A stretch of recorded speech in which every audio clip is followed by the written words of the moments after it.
Hello, everyone. Welcome back to my stream. Oh, I thought I was forgetting something. Hold on a sec. Let me get this going.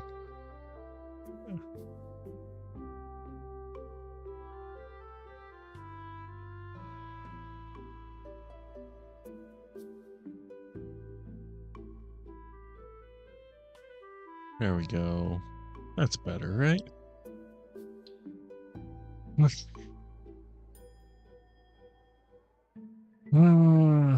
Today we're going to be working on Hayley Smith again, finishing it up hopefully.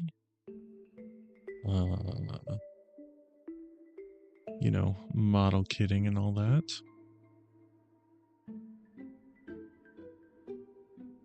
So yeah, if you happen to be watching, let me know what you think.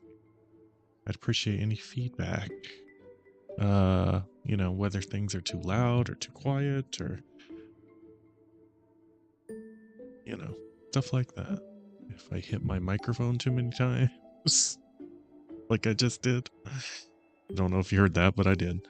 All right, let's see.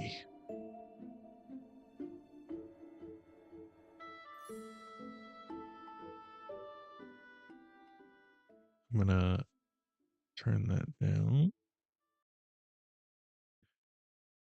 And we're gonna play some more radio shows while I work, so I'm not bored to death.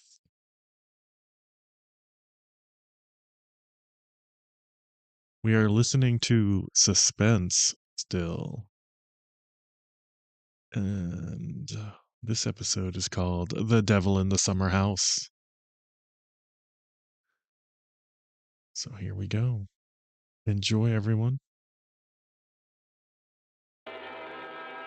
Oof. That feels a little loud on my end. I'm going to turn it down a little.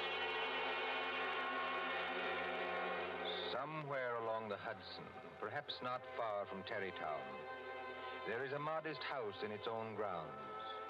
Behind it, in a spacious garden, stands a summer house of evil memory. That's Summer House of Evil Memory. A man shot himself, or at least died. All right. In that Where was I? They found Major Kenyon with a scorched bullet hole in his head and the weapon beside him. But we are in the present now. The latticed summer house has grown heavy with vines, and only the other evening 2 men came into that garden at twilight, over the shaggy grass, as a storm was brewing along the Hudson. 2 men, the lawyer from New York. Who's there? And Captain Burke of the homicide squad. Easy, my friend, easy. I was just going to ask you the same thing. My name is Parker. I'm an attorney. You're not Captain Burke. Attorney. Yeah, the very same and no other. I'm an attorney. Must be something important to bring you so far from New York at this time of night. I was in Tarrytown anyway. I thought there'd be a housekeeper here, but I don't see any light. You've got business here? Yes, in a way. Have you? I don't know. I'll tell you better after you tell me what brought you to a place that no one has lived in for 10 years. Tell me, Captain. Did you ever get an anonymous letter from a dead man? An anonymous letter? Did you? No. It sounds like Orson Welles again. The letter's anonymous. How do you know the man's dead? Because they're all dead. Every last one of them. Dead and under the ground, where they can't be hurt any longer. Look. There's the summer house where Jerry Kenyon used to work. There are the windows of the library and the dining room. Looking for it. Confound this lightning. Makes the windows blaze, don't it? Jerry Kenyon hadn't a care in the world. Yet he shot himself. I'll show you the letter. Now, look, Mr. Parker, I couldn't read anything in this light. But if we can get inside the house... Certainly we can get into the house. I was the family attorney. I've got the keys. Why should a dead person send me a letter?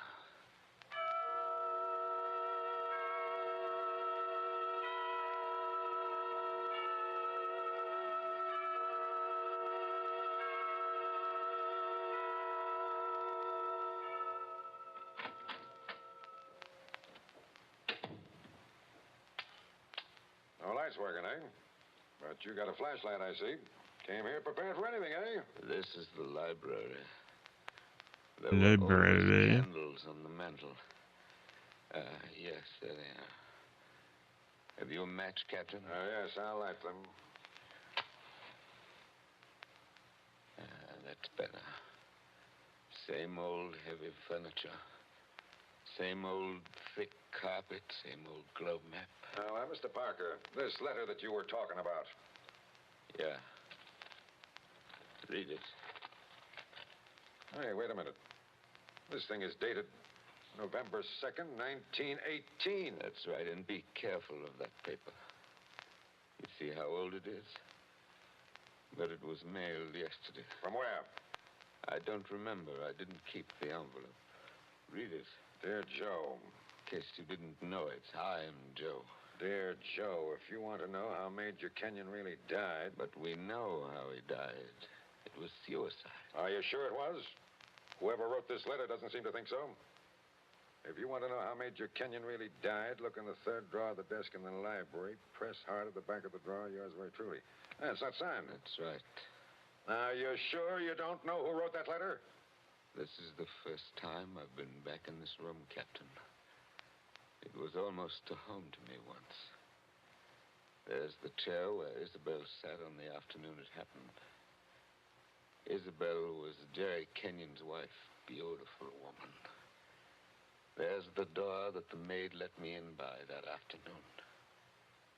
You know, Captain, seems to me they're all here tonight. Who? We stand beneath the sounding rafter, and the walls around us are bare.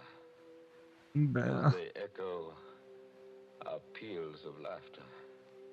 It seems that the dead are there. Yet we stand to our glasses steady. You know it? I was in my school reader.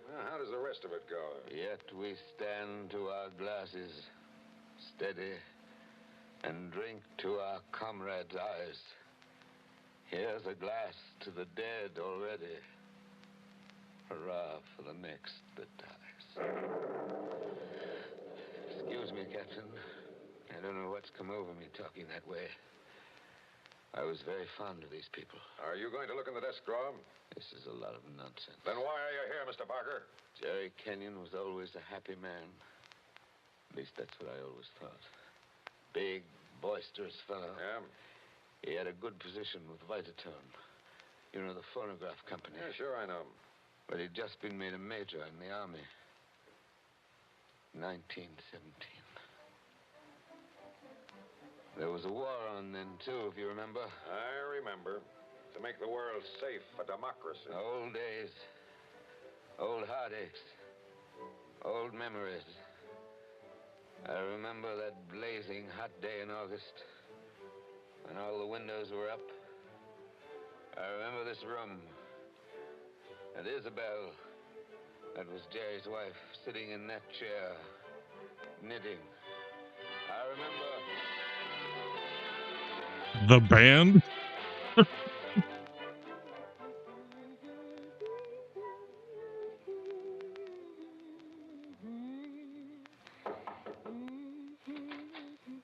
Oh, yes, Kitty. What is it? There's a man to see you, Miss Kenyon. He says his name's Parker. Yes, I'm expecting him.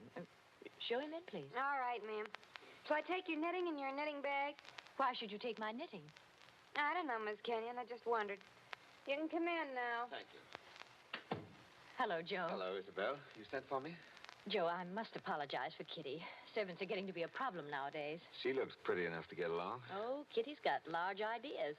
She wants to go on the stage, if you please, and do imitations, like Miss Draper. She only knew how hard it was acting all your life. Isabel, you've been crying. I have not. At least, Is that why you sent for me? I've missed you. You haven't been here in over a week, Joe. I had an idea Jerry was getting a little tired of having me around this house. Oh, no, Joe. Why, Jerry... Yes, what about Jerry? I wish I knew, Joe. That's why I wanted you here.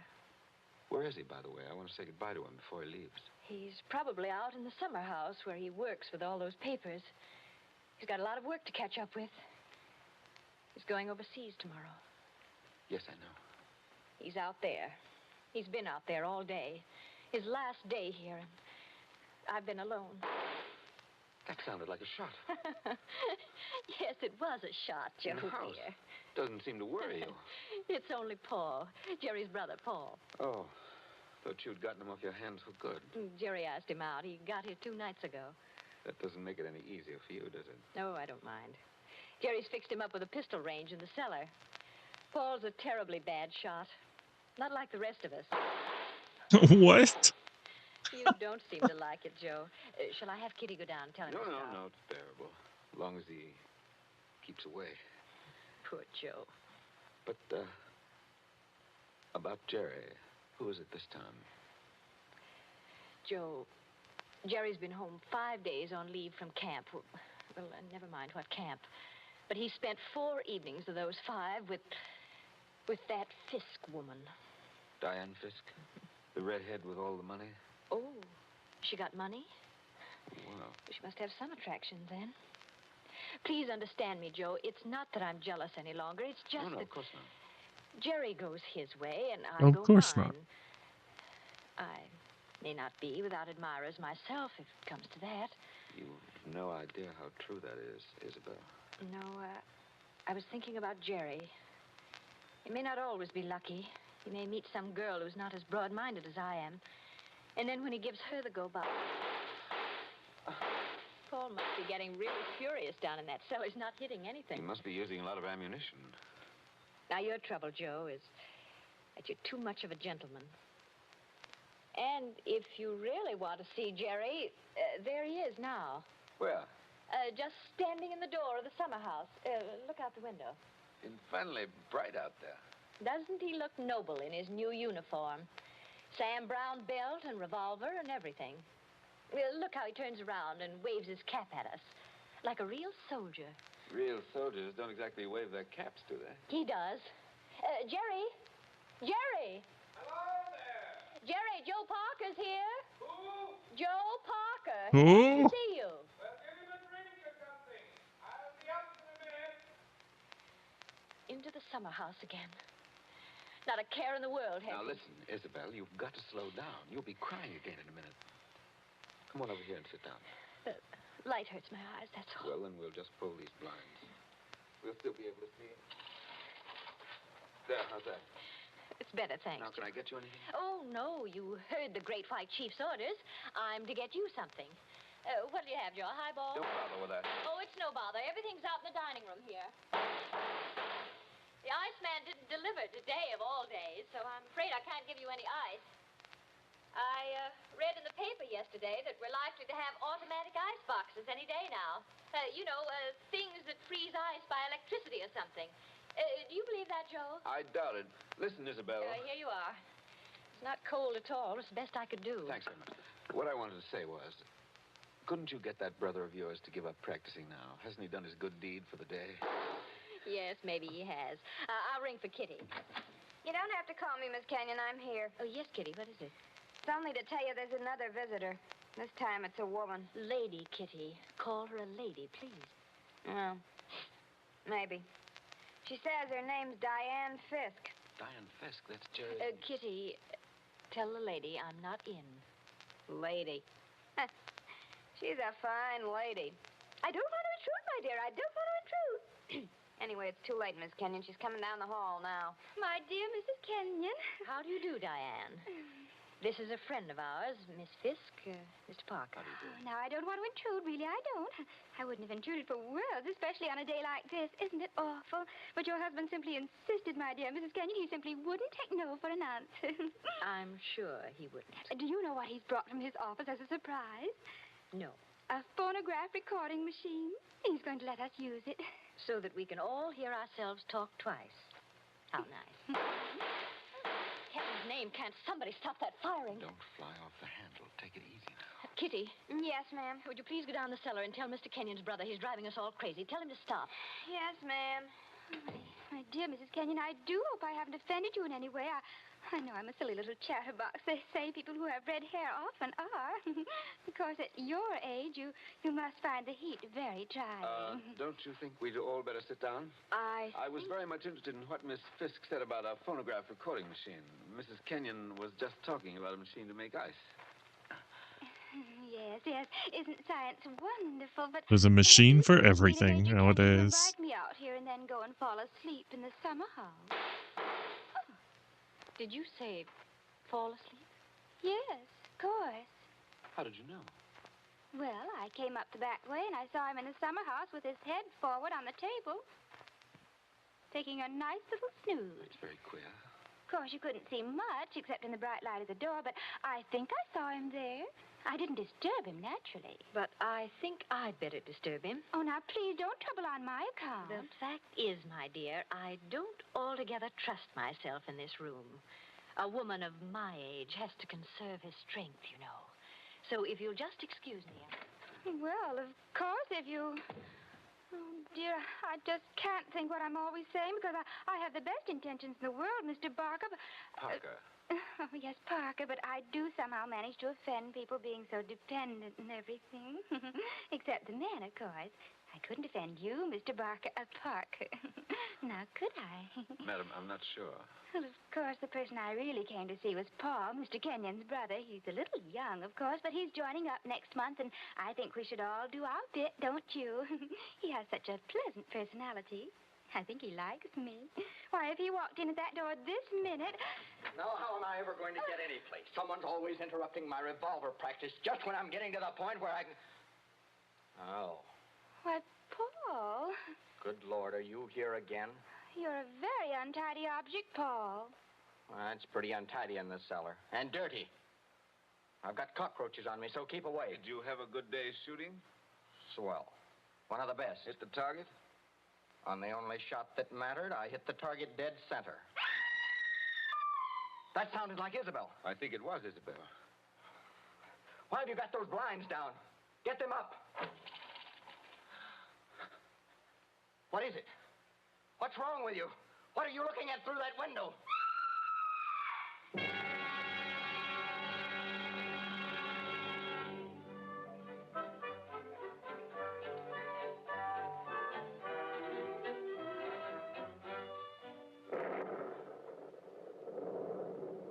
That was 25 years ago, Captain Burke. We found Jerry Kenyon lying across the table in the summer house. Ow. He'd shot himself through the head with his own revolver from the holster. The only shot that Lying mattered. on the floor beside him. Shut up, right? I see. When Isabel found him, he'd been dead about half an hour. The doctors proved that, did they? Yes, that shot had been fired against his head. The front of his uniform cap was powder burned where the bullet entered. There's no doubt about that. None at all. None We at never all. noticed the real shot Because that young lad was shooting off guns like a maniac in the cellar. Precisely. Now they're all dead. By accident, illness, they're all gone. Isabel Kenyon died less than a year afterwards. I think she died just because she was so fond of Jerry. I suppose you've guessed my little secret. Oh, I think I can sort of read between the lines. You were in love with Isabel Kenyon, weren't you? Yes. Well, these things happen. I never let her see it, you understand? Women know, pretty generally. So, they're gone. The youngest of them. And I'm left alone with old tunes, old ghosts, wondering why the fellow ever killed himself. Why? Why? And this morning, out of a clear sky, I get a letter saying, if you want to know how Major Kenyon really died, look in the third drawer of the desk in the library. But I tell you, we know how he died. Well, aren't you going to do it? Naturally. I've got a key somewhere here that fits the drawer. Now, listen, Mr. Parker. In my father's country in Ireland, they got a saying that when a man's going to commit suicide... I thought of doing that, too. Then the devil comes in and takes him by the hand and talks to him. They say you can see the devil as plain as I see you, just before you pull the trigger. The devil must have been in the summer house that afternoon, then. Oh, no, he wasn't. What do you mean? Major Kenyon didn't kill himself. He was murdered. My dear Captain Burke, the police covered all that at the time. Everybody had an alibi. They did they? Well, think of what I've told you. Isabel and I were together all the time. Paul, her brother, was shooting off guns in the cellar. Yeah? Diane Fisk? Yeah, what about her? Her chauffeur who drove her there swore he saw her walk straight up to the place. She passed the summer house, but didn't stop there. Well, that checks. Even Kitty the maid could prove she'd never stirred out of the house until just a minute or so before Isabel went herself. Oh, and why did the maid have to leave the house at all? She was taking Jerry the black coffee he drank every afternoon. He'd already been dead half an hour then. And that, my dear Captain, disposes of everybody. Well, now listen, Mr. Parker. You're a good guy, and I'm not going to hold out on you any longer. You see, I say Major Kenyon was murdered because I know he was murdered. By an outsider? By one of the people in the house. That's impossible. Is it? Well, why don't you open that desk drawer and see? What time is it? It's 7:45. 7:45, and I haven't got much time. For what? Holy St. Patrick, will you open that drawer? If it's waited 25 years, Holy my St. friend, it can Patrick. wait a minute more. I've got the key somewhere in this bunch of keys. Everything the same. Paul never altered what he inherited. Same old desk, same old phonograph. Same old... I think this is the key. Yeah. It opens. There's nothing here except one or two old newspapers. Everything very dirty. The letter says to press hard at the back. Now, have you tried that? Doesn't seem to. Yes, by George, it does work. Well? There seems to be a movable back on a hinge. Well, what's inside? Some sort of flat brown paper parcel sealed with wax. And about as dirty as it can get. Open it, man. Open it. I'm going to. It's a phonograph record.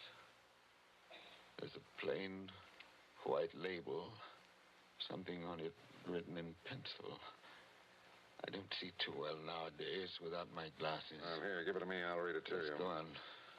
A record of how I killed Jerry Kenyon. Say, don't you get it, Mr. Parker?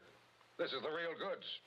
The murderer's going to tell us his own story 25 years later. Be careful. Whatever you do, don't drop it. You seem to be interested enough now. I don't say I'm not interested. I say I can't believe it. You know, when you were talking about the dead coming back and that kind of thing, you sure started giving me goose pimples. But that's just what it is, a dead person. Now, there's the phonograph. Put that record on. Let's hear what the ghost says. Any of them could have made the record, of course. The apparatus was all here. Don't just stand there by the phonograph. Want to work? Yes, it works. Is it wound up? Yes, it's wound up. Here goes. Now, look, Mr. Parker. Whose voice do you think it's going to be? I don't know. Now, I want to warn you. The voice you're going to hear from there... Please, be quiet. Listen. I've started it up. Well, speak up. Who killed Jerry Kenyon? I killed him, Joe, dear. Isabel.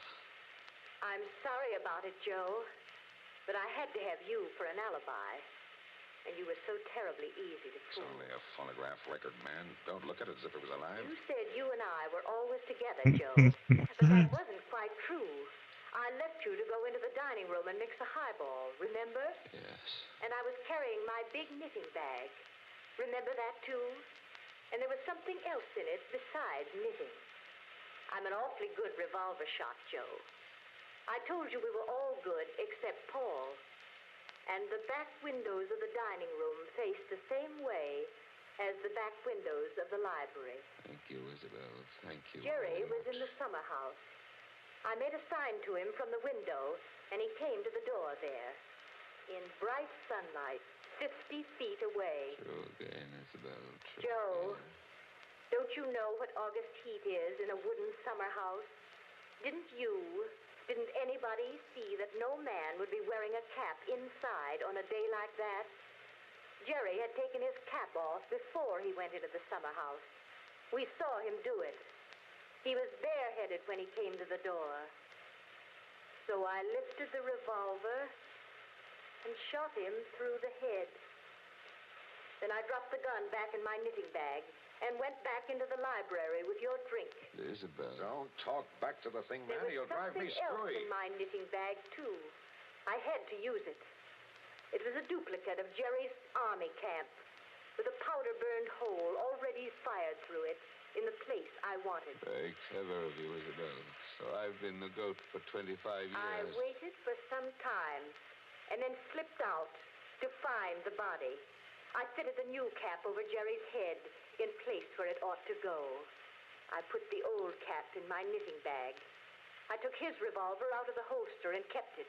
The gun that I'd used, I dropped on the floor beside him. So I proved it was suicide. You see? You proved it to me. Joe, listen, I'm very sick.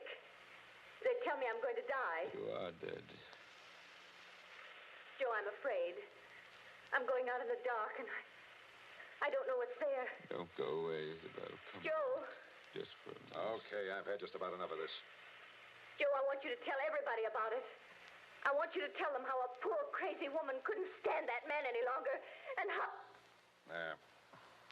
It's cut off, and it's going to stay cut off. Thank you. I've heard about enough, too. But you can't arrest her now, my friend. You can't arrest her now. After hearing that, I'm not going to arrest anybody. Tell me, Captain. Did you know what was on the record? No. That's why I had to hear it.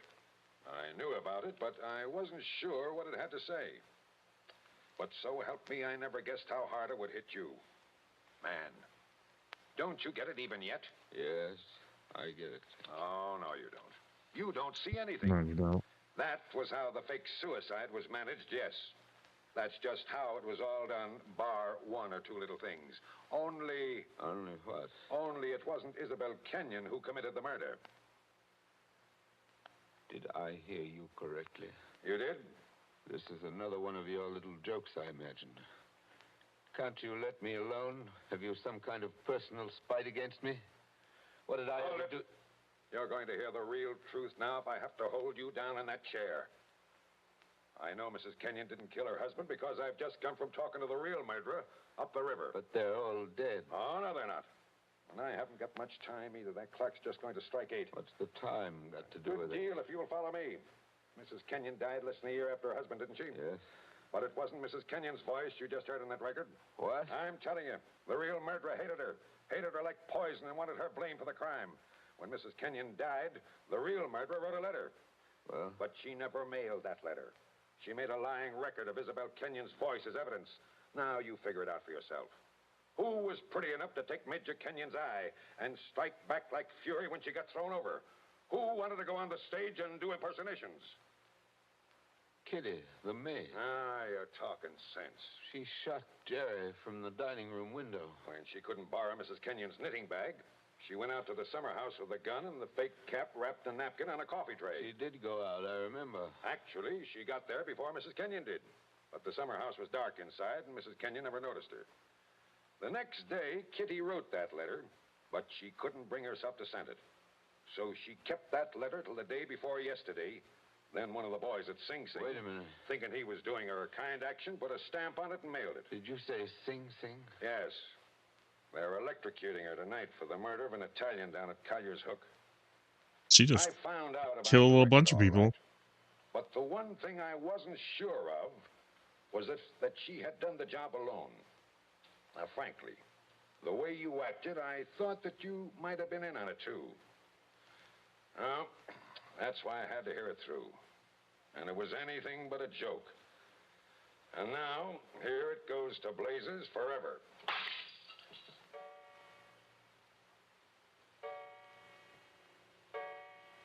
$8 o'clock. Now she's dead.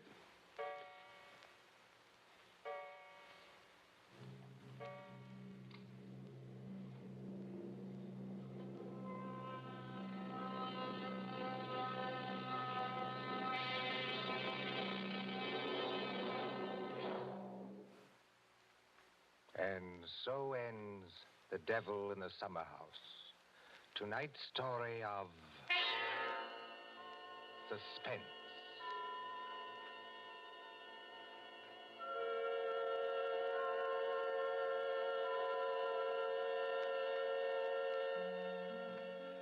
The part of Mr. Parker was played by Martin Gable.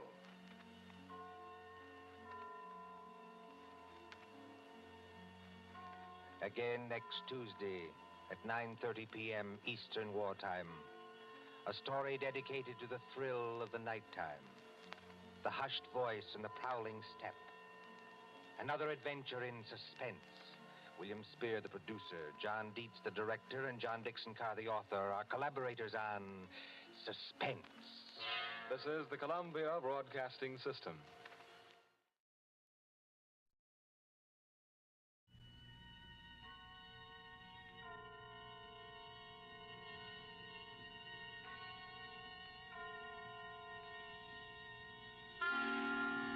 Suspense.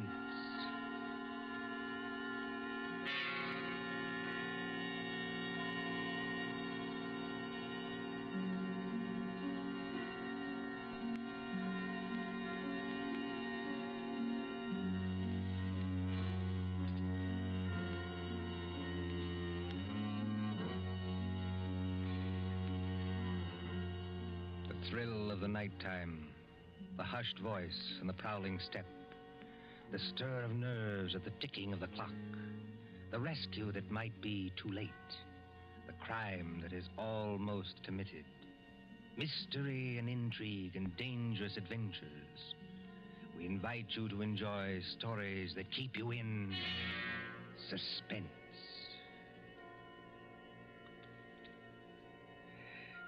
Can a man stake his life against $25,000? Can another and cleverer man track him down like a hunter, stalking his prey and kill him within 5 hours? Can you make a bet with death and win? For Suspense, tonight we present Will You Make a Bet with Death by John Dixon Carr.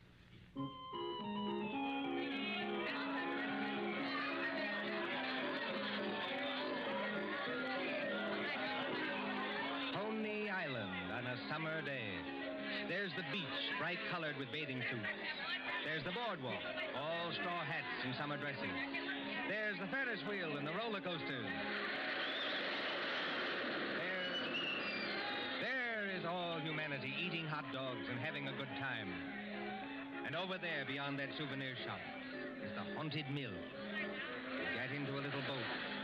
You float through a narrow tunnel into the dark while witches scream. But that fools nobody, does it? There couldn't be any real terror, could there? While the bands are playing and the crowd goes by and... Ladies and gentlemen, a unique attraction. It hurts me to see you stand there and miss this. Only 10 cents, 1 dime, the 10th part of $1 to go through the old haunted mill and get the thrill of your life. An overstatement, if you ask me. 1 ticket, please. Did you say 1 ticket, lady? That's right, 1 ticket. What's the thrill? Beg pardon, lady? I said, what's the thrill? Lady, the gals who come here with their boyfriends don't have to ask that. 10 cents, please, this way and mind the gate. Thank you. Step right up, ladies and gentlemen. Get your ticket for the old haunted mill, where ghosts will walk and corpses... Give me some tickets. Hurry. Just a minute, young fella. I know you want to get into the old haunted mill, but there's plenty of time. How many tickets? I don't know. You better give me 10. 10 tickets. Do you hear that, ladies and gentlemen? Here's a young fella who likes the old haunted mill so much, he buys 10 tickets. Don't call everybody's attention. Listen, I've got a better idea. Whatever boat comes after mine, yeah, I'll give you an extra $1 to send that boat through empty. Now, what's the matter, son? The cops ain't after you, are they? No. It's nothing like that. Will you do it? Well, money talks, young fellow. Okay, go ahead.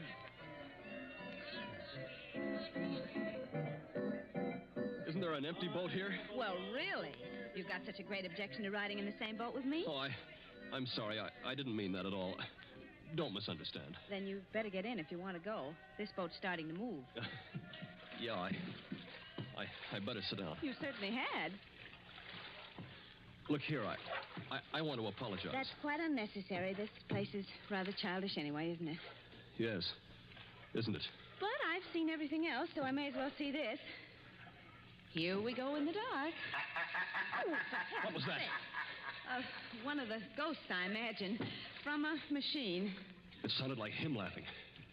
There isn't anybody in the boat behind us, is there? Oh, I can't see. It's pitch dark.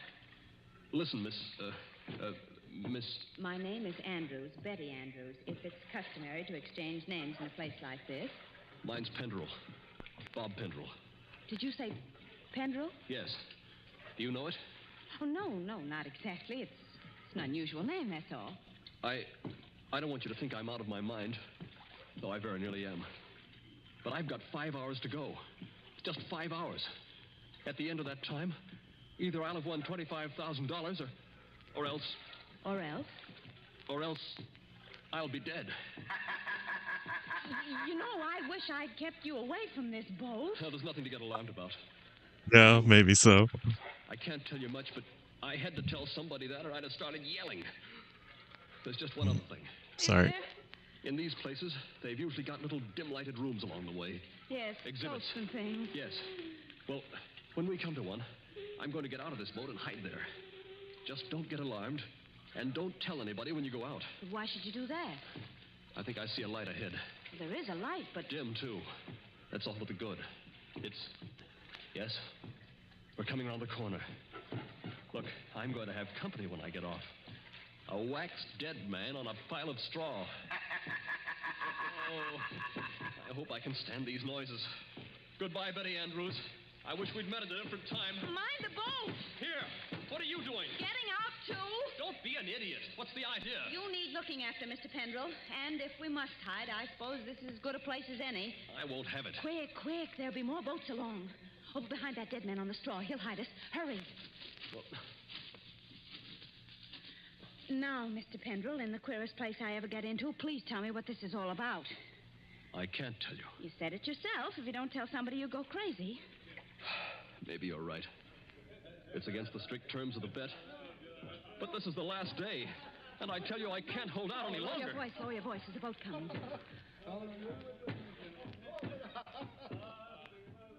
I wonder if you ever heard of my stepfather, John Destry. Yes. I imagine everybody has. He's a millionaire, and I'm not. I'm just a chemist, an analytical chemist. Not very successful. So if I'd had time, if I'd had money, I might have worked out a process that would have, well, I think it would have helped in the war. But he's got money. Yes, he's got money. Well, my mother died years ago. This Destry's a big, white-haired, fine-looking fella. You'd think butter wouldn't melt in his mouth. He's got an apartment in the East 60s, secretary, I never met her, valet, cook, that kind of thing. Well, guess who we're talking to? There. I wouldn't go. Then he got hold of a book I had to have, a German work on chemicals. So I went. After dinner in that study of his, over the brandy...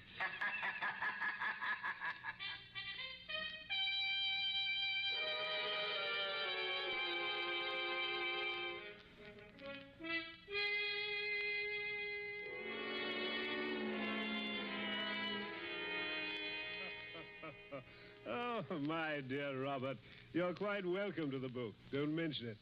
Oh, what do you think of this brandy, by the way? It's excellent, thanks. Yes, I thought you'd like it. And now that we're all relaxed, comfortable after dinner, tell me something. Yes, Mr. Destry? You hate me, don't you? Frankly, I do. And always have. Good. Then you'll be relieved to hear I've always felt the same about you. But tell me something else. Did you ever know me to break my word? No, I never did. I'll give you that. I asked you, Robert, because I want to make a little bet with you. That is, if you have the nerve, which I doubt. Well, I'm afraid I can't afford to make bets. You were always careless with money, Robert. Well, I've been thrifty. I saw that when your mother was alive. But you can afford to make this bet. Look here, in my desk. Well? $25,000, Robert. $25,000 in 5 $100 bills. And what would I have to bet against that? Your life. What? My life? There's the money in the drawer. Look at it. What wouldn't you give for that money? What wouldn't you give to have it for this precious work of yours that you're so fond of and that you've failed in miserably? So far I've failed, yes. Oh, I've had a fairly good life as lives go. My heart isn't as good as it might be, but the doctors say I'll last a little while yet. But before I go, there's one pleasure, one little exquisite thrill for me to experience. Hunt man. Commit a murder. Yes, I said a murder. Guess rich people never My change, bet huh? is that I can kill you within 6 months, and that you can't stop me, and that I'll never be punished for it. What do you say? Yes or no? I believe you mean that. Of course I mean it. And just how would you propose to kill me? Ah, that would be telling. You know, if I had time to think this thing over... There's no thinking it over. Now.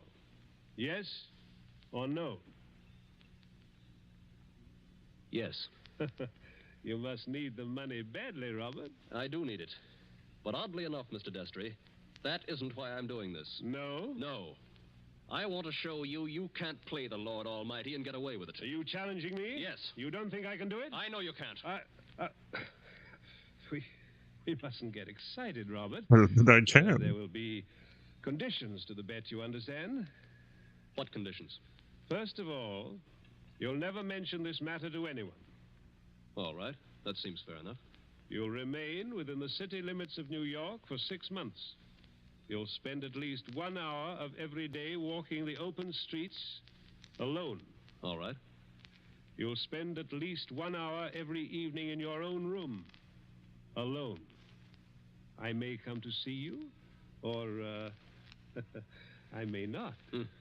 Trying to scare me already, are you? Finally, you'll write out a little note and give it to me. There's pen and paper on the desk in front of you. Write it now. Let's hear what I have to write before I do anything like that. You will write, I am a failure. You can't stop harping on that, can you? I am a failure, and this was the only way out. I wouldn't have done it otherwise. A suicide note? Yes. I intend to use it when I, operate. And if I won't write it? Ooh, then there's no bet. All right, I'll do it.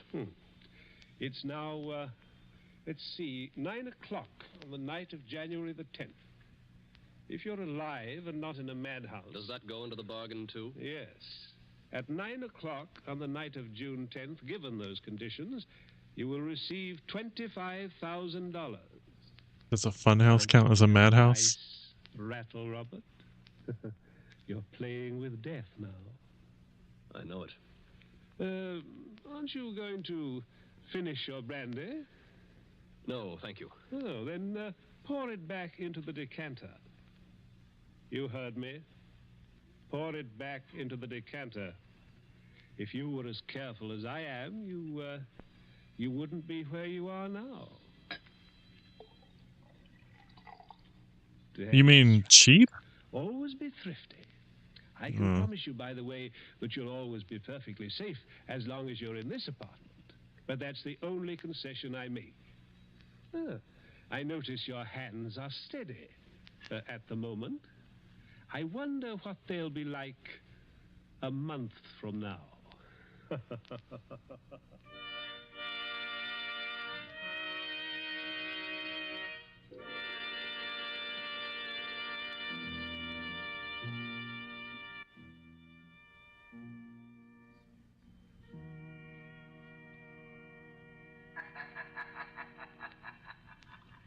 So you were fool enough to make a bet with John Destry. Listen, Betty. I want to tell you what else happened the same night.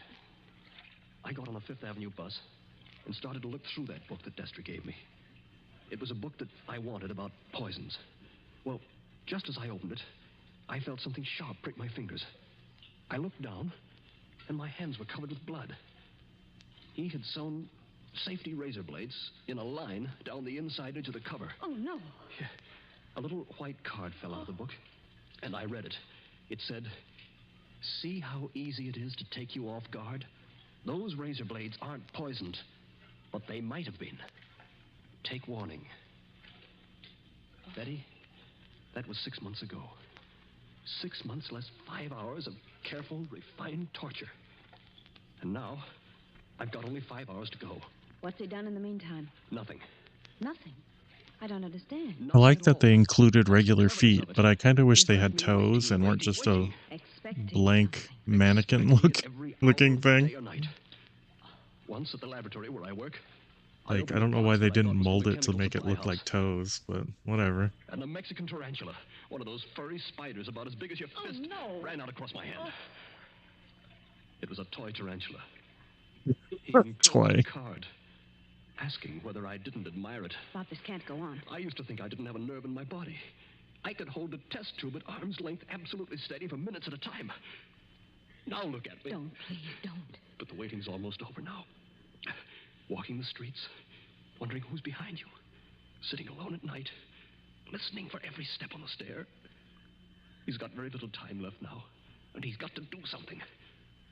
The question is, what's he going to do? Well, maybe he doesn't mean it. Maybe he's only doing it to scare you. And lose all that money? Oh, you don't know my stepfather.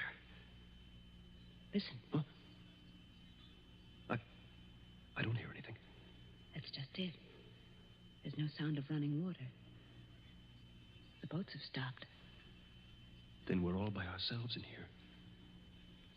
All with him. Yes. Oh, Lord, how I wish I hadn't gotten you into this. Oh, I'm all right. Or at least I think I am. Well, he wasn't going to kill her. I thought I saw him in but the she's crowd his outside, but secretary, I bet you. Sure, I'm seeing him everywhere. Now, Bob, just a minute. Just tell me one more thing. Did you ever see Mr. Destry, I mean face to face, after that first night? Oh, many times. He came to see you? He came to my laboratory once, yes, but mostly I went to see him. And why? Because it was the only place in the world I could feel safe. He's promised that nothing should happen to you while you were in his apartment. Don't you see it was part of the torture? Night after night he'd invite me, and I'd go, right up until last night. Last night, we were in that study of his, with the devil masks on the walls, and he was sitting behind the big mahogany desk.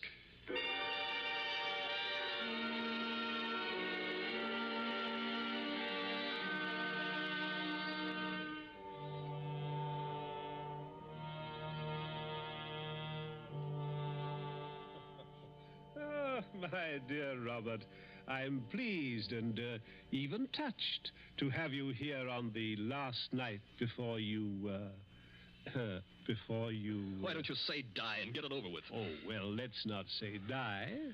No? The clergy contend that we never die. We only change. Now let that be a consolation for you. Must you be going so early?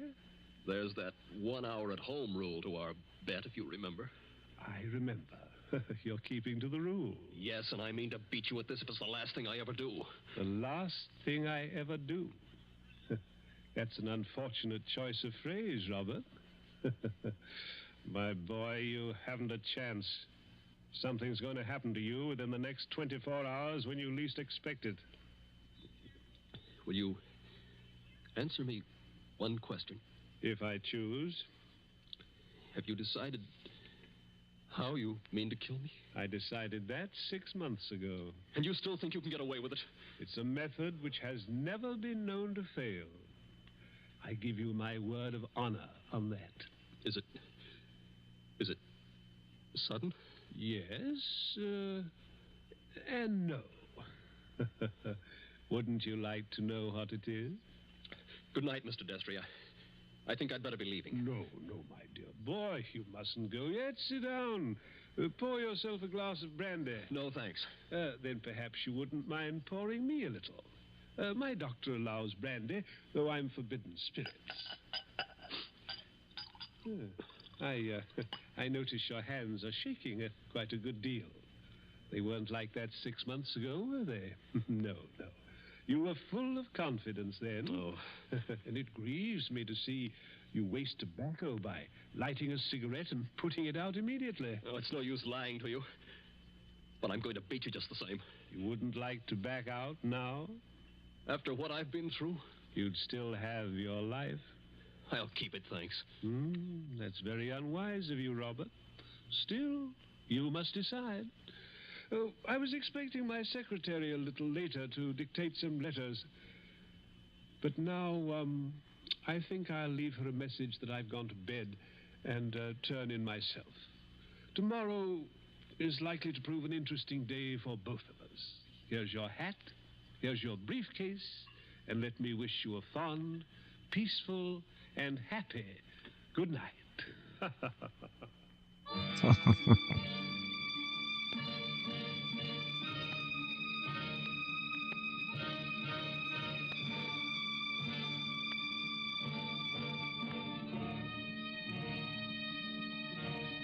Second time they mentioned the secretary.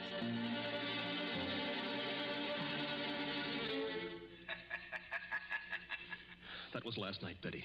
I said I had 5 hours to go. It's less than 4 hours now. If I can keep away from the old devil until 9 o'clock. I wish those boats would start running again. Why? Because it's almost as spooky in here as a real old mill. I know. Even that wax dummy on the straw. Any minute now. You're expecting to see him move? So am I. Now, don't stand up. It doesn't matter. If the boats aren't running, we can hear anybody who comes along. I hope so.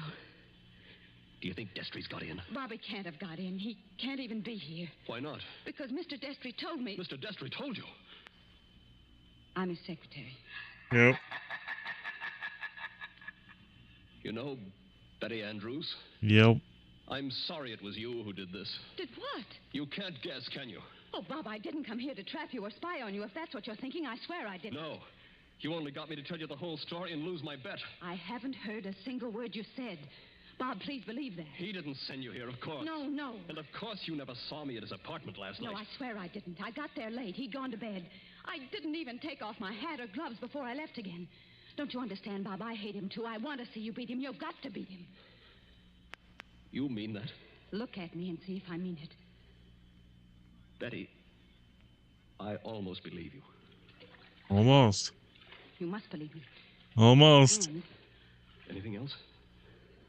We better hide behind that dead man in a hurry. Those boats have started up again.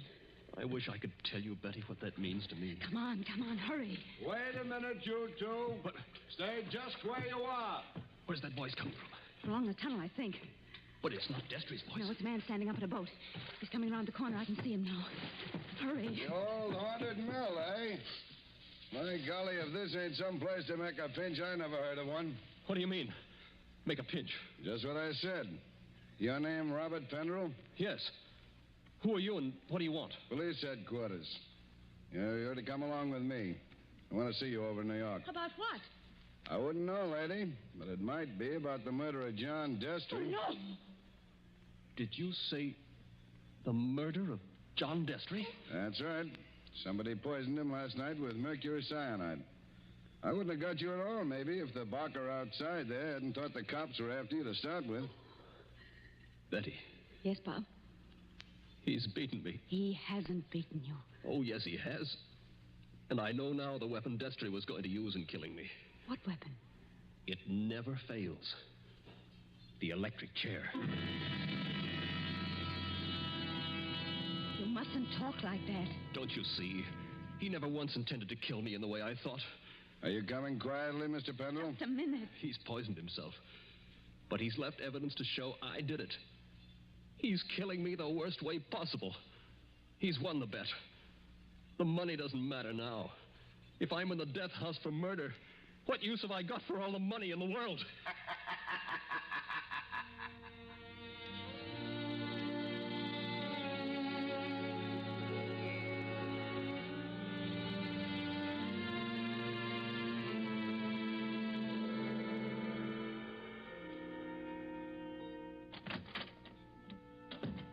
Pendrell, let me introduce myself. My name's Mullen, Inspector Mullen.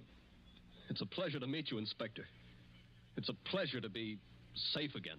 I've had you brought here to my office for a little quiet talk.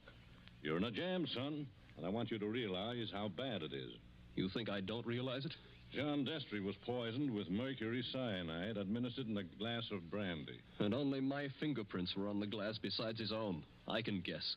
Mr. Destry's body was found this morning lying behind the desk in the study. There was an empty glass with traces of brandy and cyanide. Now, we haven't had the full autopsy report, but the smell of that stuff is pretty distinctive. They tell me you're a chemist, Mr. Penderell. That's right. The boys find that 8 grains of mercury cyanide are missing from your laboratory. Where he visited me a month ago. And in your briefcase, which you took away from his apartment last night... He handed it to me. I remember. We found over $1,000 in cash. Now, take a look at this note. Did you ever see it before? Well, yes. I wrote it. You admit that? Yes. It says... I was a failure, and this was the only way out. I wouldn't have done it otherwise. Where did you find it? Torn up in little bits. You started to write a confession, and then you couldn't face the consequences. But you shouldn't have left the pieces behind. You're infinite, my boy. Unless... Unless what? Now, if you'd like to confess here and now, and maybe we did a little deal about second-degree murder... Oh, why... Inspector, why Moida. string me along? How do you mean, string you along? There's no second-degree murder on a poison charge. It's the death house or nothing. He saw to that. It's too bad you had to go and kill him, son. Didn't you know he had an aneurysm? A what? Fatal heart disease. He said that he had heart trouble, but... Heart trouble? His doctor says he couldn't have lived 8 or 10 months anyway. And you might have got something in the will. So that's why he did it. Did what? Killed himself. You still stick to that crazy story you told the boy? He's going to kill me, isn't he? With 3,000 volts of electricity. Inspector Mullen. What are you doing here, Sergeant? Didn't I say I wasn't to be disturbed? All the same, Inspector, I thought I'd better do it. There's a young lady here, a Miss Betty Andrews. I think you'd better see her. I'll see her when I'm good and ready. And I think you'd better see her, Inspector. We've just heard from Mr. Destry's lawyer. Well? He said that young fellow there, Mr. Pendrell, inherits $25,000 in Mr. Destry's new will. Did you hear that, son? Do you see what you'd have gotten if you hadn't gone and killed him? He was keeping his promise, that's all. And a fine lot of good it'll do me now. But look, Inspector, I've just talked to the medical examiner, and he says there's no poison in Mr. Destry's body. Say that again? There's no poison in the old man's body. Somebody's kidding you. An empty glass with the smell of mercury cyanide and a dead man with a congested face behind the mask? What did kill him then? Well, if you'd like to listen to Miss Andrews, Inspector, she's right here now. I think you'd better listen, Inspector. I've been trying to tell you all afternoon. Go ahead, Miss Andrews. I've been over and over it. But until they got the medical report, nobody would listen. Can you tell us what killed John Destry? Yes. Poison killed him. But the sergeant's just been saying there was no poison in the body. Inspector, will you listen?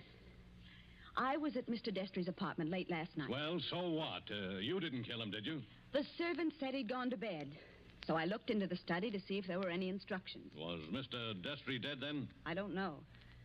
I couldn't see his body because it was hidden behind the desk. I didn't even learn he was dead until late this afternoon. But I did see a full glass of brandy. A full glass, did you say? Yes. So I picked up the glass and poured the brandy back into the decanter. That's what he always made us do. And I didn't leave any fingerprints because I was still wearing my gloves.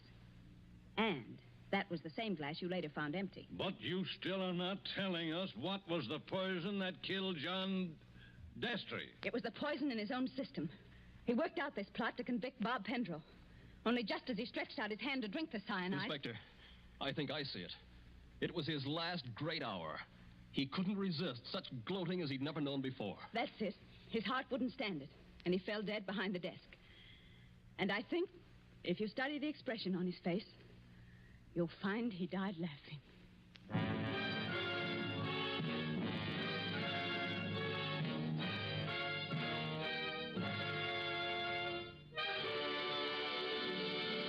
That was really undercut by having him chime in instead of having her finish it. That's weird. Tonight's story of suspense. The part of Bob Pendrell was played by Michael Fitzmaurice. Betty was played by Leslie Woods. John Destry was played by Nicholas Joy. And in supporting roles were Ted DeCorsia and Charles Slattery. Again next Tuesday at 9:30 p.m. Eastern Wartime. A story dedicated to the thrill of the nighttime, the hushed voice, and the prowling step.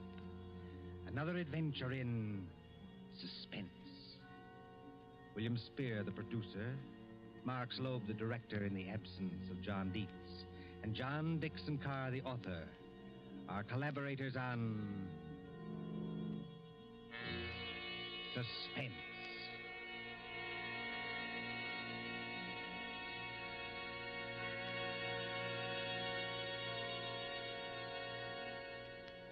This is the Columbia Broadcasting System.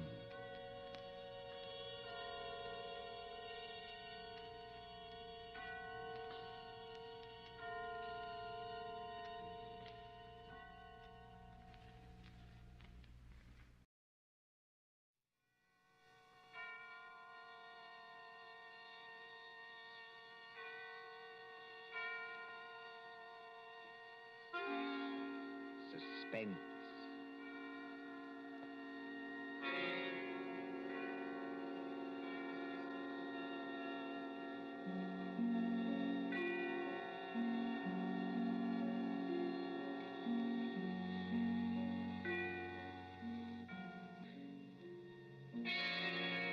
Suspense.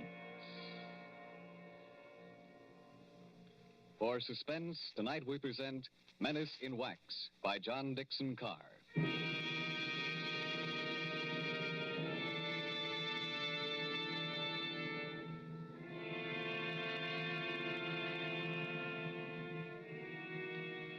During the French Revolution of 1793, a Swiss girl copied in wax the severed heads of those who had just been guillotined. She married a Frenchman named Tussaud and came to London, and she founded Madame Tussaud's Waxworks.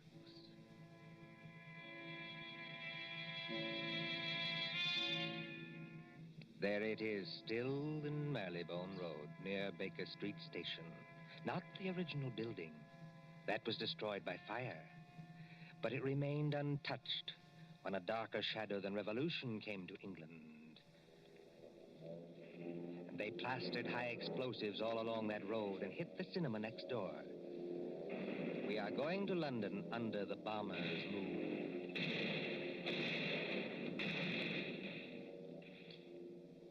Late one night in March of 1941, a young man hurried up to the great glass doors of Madame Tussaud's. Hey, open up here. Isn't there a night watchman around this place?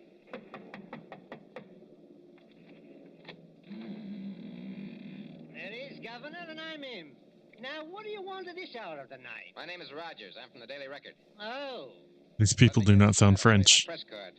Didn't you get any orders about me? Well, maybe I have at that. Oh, you're the bloke who wants to see the Chamber of Horrors. That's right. All right, you may as well come in. My paper got a tip there's something funny going on around here. Something funny going on here? That's a good one. The rain's not very heavy tonight, is it? No, they're going over. You ain't heard where, Governor? We got a teletype flash. There was the Midlands. Lord lummy, and I've got a sister in Birmingham. Oh, why can't she come and stop in a nice, safe place like London? There's the Regent's Park guns opening up again. Makes your teeth rattle and shakes the hats off the dummies' heads. You know, this Chamber of Horrors is getting to be popular tonight. You mean there's been somebody here before me? Yes. A woman? That's right, Governor. About 5 feet 2 inches tall, very pretty. If you like 'em brunette and big-eyed and a phony French accent. No, Governor, no. This was only an old lady that lost her handbag. Oh, thank the Lord for that anyway. Now then, what is going on around here? Well, I don't know, Governor. You'll have to ask Pearson about that. Who's Pearson? Oh, he's the bloke that's the watchman down there. He's old and he imagines things. He phoned your Piper. Have you got an electric torch? Yes. Then go straight on through the marble hall and down the stairs on your left. And don't speak to the policeman, 'cause he's wax. Yes, that's the way, Governor. That's the way to the Chamber of Horrors. Thank you.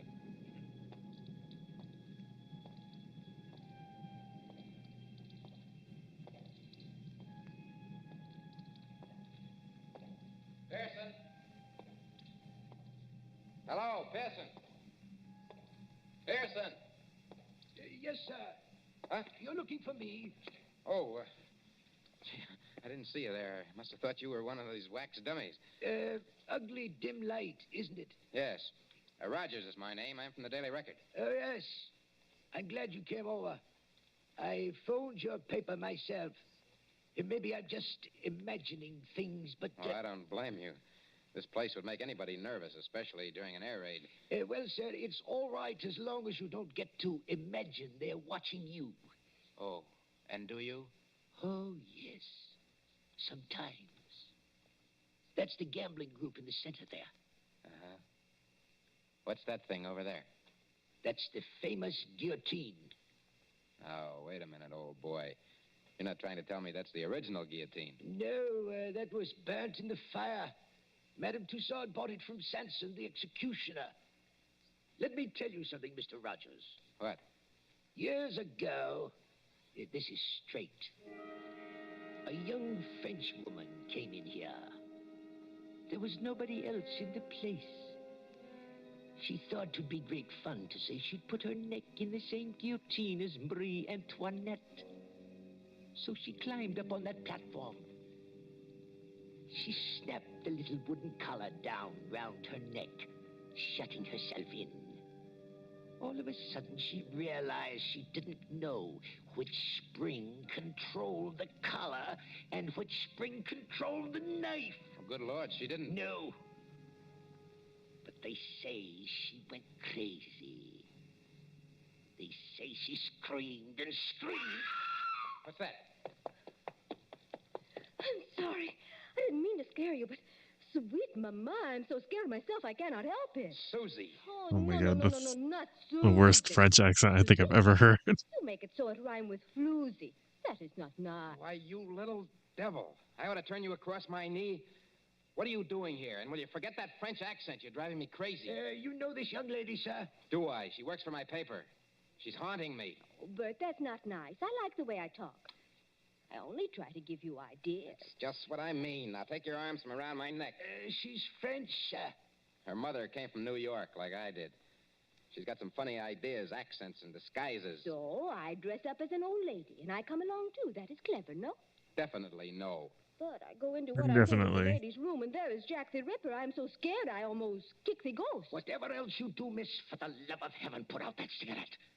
It is not permitted? It is what they are most afraid of in this place. Fire. If you vouch for this young lady, Mr. Rogers... I don't vouch for anybody. But go on now. What's all the mystery here at Madame Tussaud's? You see the group over there? It's called the Gamblers. That 3 men and a woman in 18th century costume sitting around a table playing cards? Yes. And about once a week, when the lights are out... Yes? Those dummies do play cards. Is this a publicity trick of some kind? Oh, no, sir. Then what's the game? I'm not crazy. I know they don't actually do it, sir. What I want to know is who changes the cards round in their hands and why. Well, could anybody? Anybody from the outside, I mean, get in to change the cards? Oh, yes. There's a back door. But why would anyone want to break in here just to change those cards around? Mon cher Bert, écoutez. Listen. I have made a discovery. Listen, if you're going to talk, speak English. Or better yet, just keep still. But I have made a discovery. This card game. What about it? It is crooked. Here is a man which has 2 deuces of hearts in the same hand. Listen, Susie, I don't give a... Wait a minute. Wait a minute. Let's have a look at those cards. I give you ideas, yes? Susie, for once you're right. And look here. 2 of these players have all the clubs and hearts. The other 2 have all the diamonds and spades. Susie, how many letters in the alphabet? 26, no? And twice 26 is... 52. The number of cards in a pack. Give me a pencil, Susie, quick. The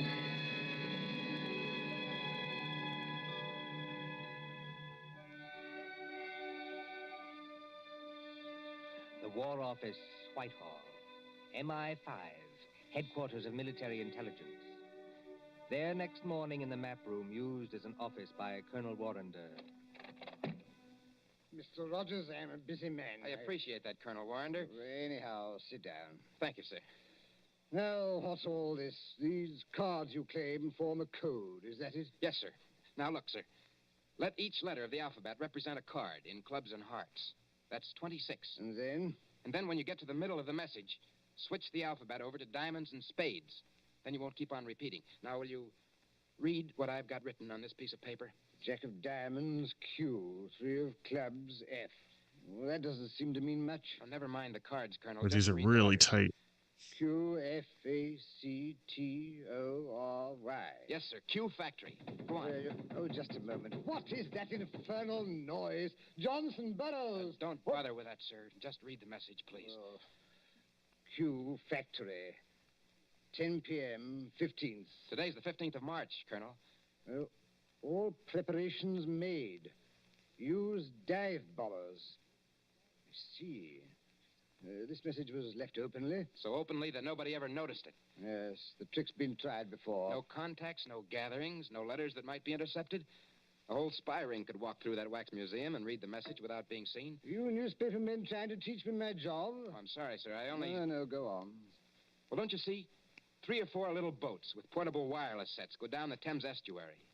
When they're beyond pursuit, they send that message by radio. Somebody listens. And it's no secret in Fleet Street, sir, that Q Factory is out in the wilds of Gloucestershire. It's no secret anywhere. And that we're making the Shaftesbury bomber out there. So tonight, unless we do something about it, they're coming over and bomb Q Factory to blazes. She has a drop down on her hips. That's great. I didn't expect that. Yes, sir.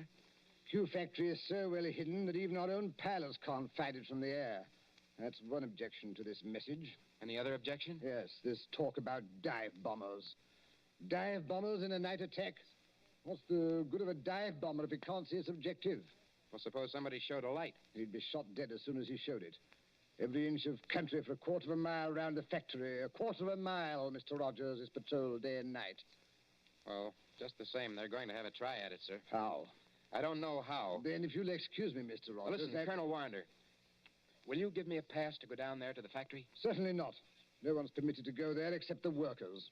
How is the place defended? There's a night fighter station nearby, and several batteries of 4 3.7 guns. Her head is freaking huge compared to her body. That's a legitimate newspaper request. Well, I might manage a pass. I'm surprised she stands. You'll do it? Well, what on earth is that infernal row? It sounds like somebody locked up in a coat cupboard. Yes, as a matter of fact, Colonel, it is somebody locked up in a coat cupboard. A young lady, so-called. A young lady? Who locked her up? I did. And just what the devil do you mean, sir, locking up people in coat cupboards in the War Office? Well, she's a bit excitable, Colonel. I thought that she'd better not see you. Oh, thanks for the consideration. There's just one other favor I'd like to ask. As well? His great articulation. Don't give it to her. Don't give it to her under any circumstances. What's her name? Susie Dubois. You're rather too late for that, young man. The Public Relations Office granted her a pass 2 hours ago. That is how much she can crunch. A woman to an anti-aircraft battery? This is what we call a mixed battery. Women on the guns as well as men. She said it would make a good human interest story for the press. I must say, I agree with her. I'm really impressed by the drop-down hips. That's nice. I mean, you barely get that in regular action figures, much less models. You can go there, but if you take one step further, you'll be shot on sight by our guards. I warn you. I'll be careful, Colonel. I'll be careful.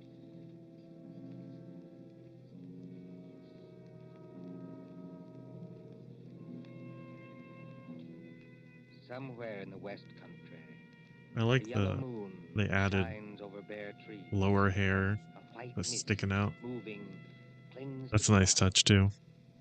All right, let's make her clothes. Susie, are you sure we're on the right road? Mon cher, they have taken away all the signposts. Mon cher. I know that. But I follow the map. The map cannot be wrong.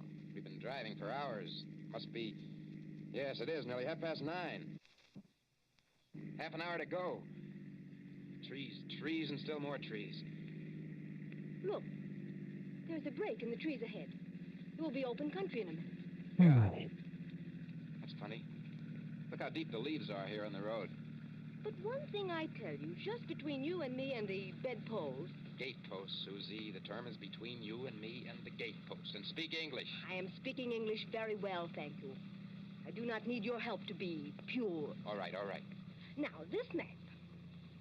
Well, what about it? It say we should go through a lot of villages. Mitford, Archidine, and Saffron-Weeville. I have not seen any villages. Did you say Mitford? Oui, monsieur. Susie, let me have a look at that map. Come on, hand it over. But what is wrong? It is a perfectly good map. Yes, Susie. It's a fine map. It's an excellent map. Only it's a map of the wrong county. I have made a mistake? No? I don't even believe you can read. This is a map of Barsetshire. We should be somewhere in Glebeshire. Now, where in the devil are we? With the entrance to some kind of clearing with leaves on it. What was that? Somebody calling us. And if we're in forbidden area... I see him now. Where? He's behind us.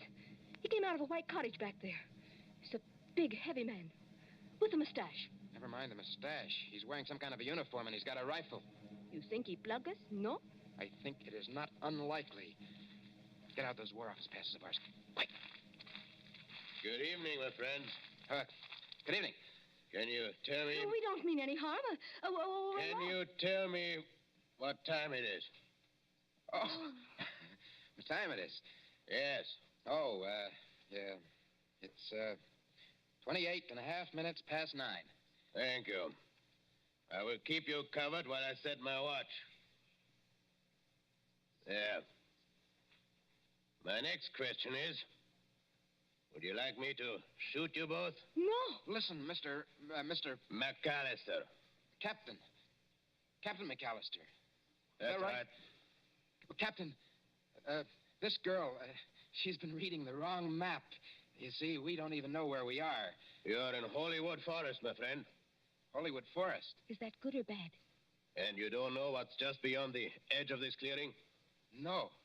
There's a big open space of a quarter of a mile. In the middle of that open space... Q Factory. We're right on top of it. Then you have heard of Q Factory, my friend. Captain McAllister, we're from the War Office, and we've got passes to prove it. Let's see the passes. We were trying to find gun site number... I've forgotten the number. But it's here on that card. You've passed the gun site. 2 miles back up the road. All right. Here are your passes. What are you going to do to us? I'm not in the regular army. You can thank your stars I'm not. I'm forestry preservation. Oh. You are not going to chuck us in the cooler even? No. Now turn that car around, get back along this road as fast as you can. If they fire at you, as they probably will... Oh, I wish I am home. Pray no, Mo, I wish I am home. Well, then hope for the best. My watch had stopped and you did me a good turn. Well, hurry along. Hurry.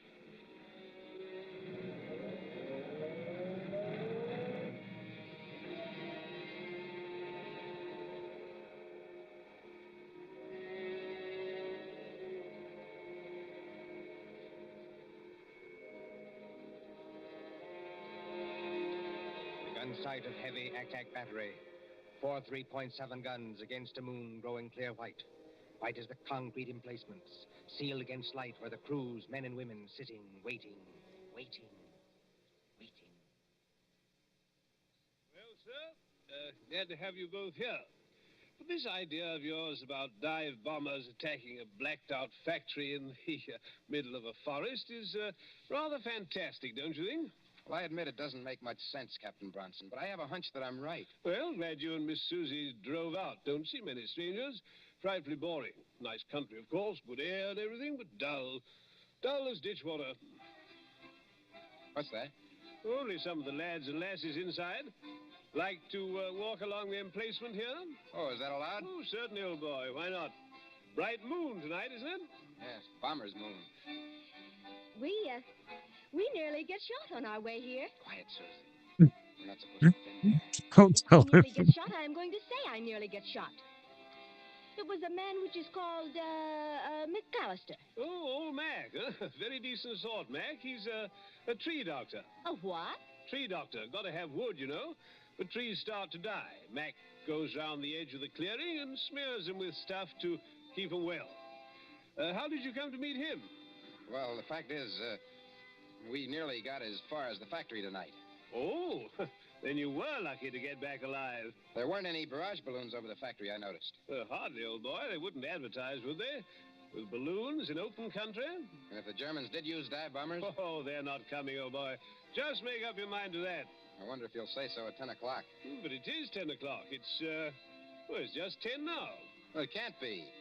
We drove here like blazes. It was only 9:30 then. Well, then your watch must be very slow, old boy. No, I'm afraid you're wrong. I've never seen it quieter. Cold tonight, very dry for March. Look all around you. Moonlight, open country, not a sign of life in it. Quiet, peaceful, and silent as the great... What was that? By George, I think we've got some visitors. I think we're going to see some fun.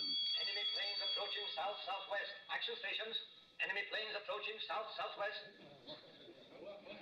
Now do you believe me? Better stand back, old boy. Operation Crew's coming on. I said, now do you believe me? I want you to watch these girls work. They do everything, you know, except actually fire the guns.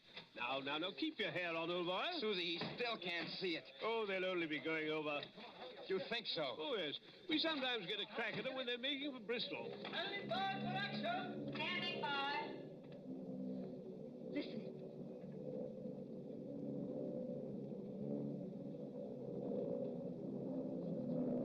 I have heard that noise 1,000 times, but every time I hear it, I get sick. They're flying ruddy low, you know. Just what I was thinking.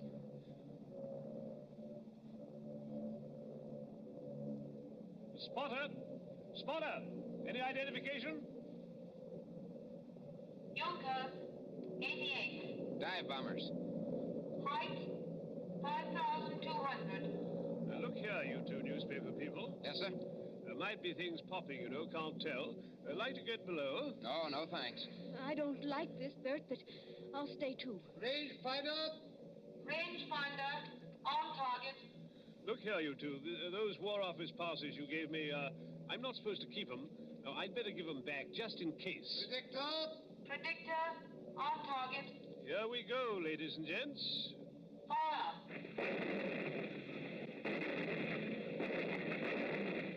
Stand by. Predictor on target. Fire.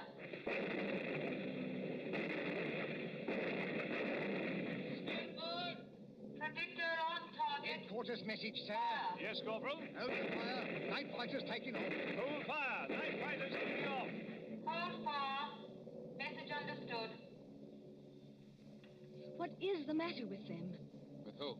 Those Boche planes. They're still a good way off, but they don't come any closer. Must be going over after all. They're circling. I think they're waiting for a signal. Anyhow, here are your War Office passes. You seem to have got them all smeared with oil. Oil? That is all right, mon cher. When we get them back from Captain McAllister, they have oil on them. I think maybe he dropped them on the leaves, because there's oil on the tires of the car, too. Then I think how always in this we meet things that burn. At Madame Tussauds last night, they would not let me smoke a cigarette in case of fire. Fire? That's it, fire.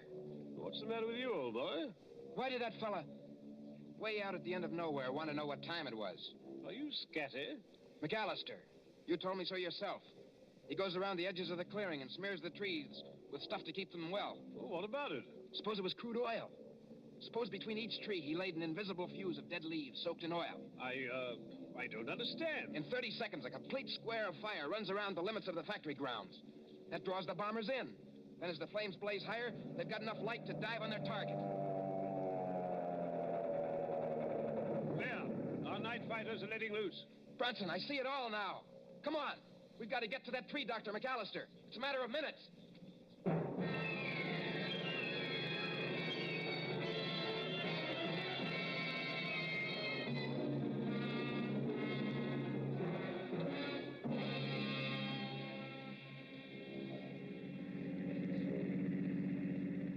Susie, is Brunson following in the car behind us? Yes, he's following, and men with rifles. We've got to get to McAllister's cottage. This McAllister... I'll bet you 10 to 1 the real McAllister's either dead or tied up in that cottage.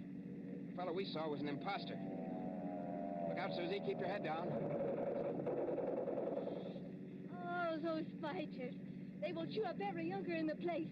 They have not got the chance of a snowshoe in heaven. No, Susie, not a snowshoe in heaven. You mean... I know you are English at a time like this. What I cannot understand... Look out!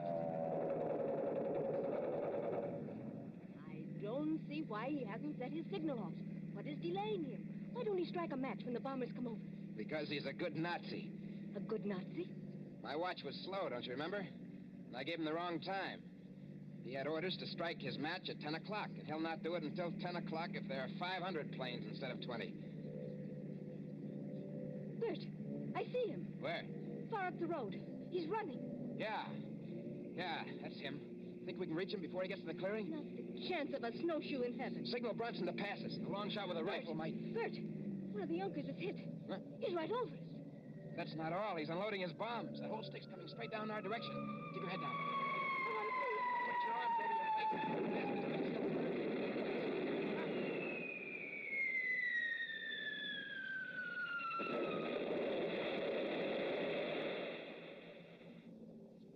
Are you all right? I don't feel hurt. This is a dirt road. The bomb sank too deeply before it exploded. We didn't catch the blast. Come on, Susie. McAllister was just ahead of us. I wish this was done a little better.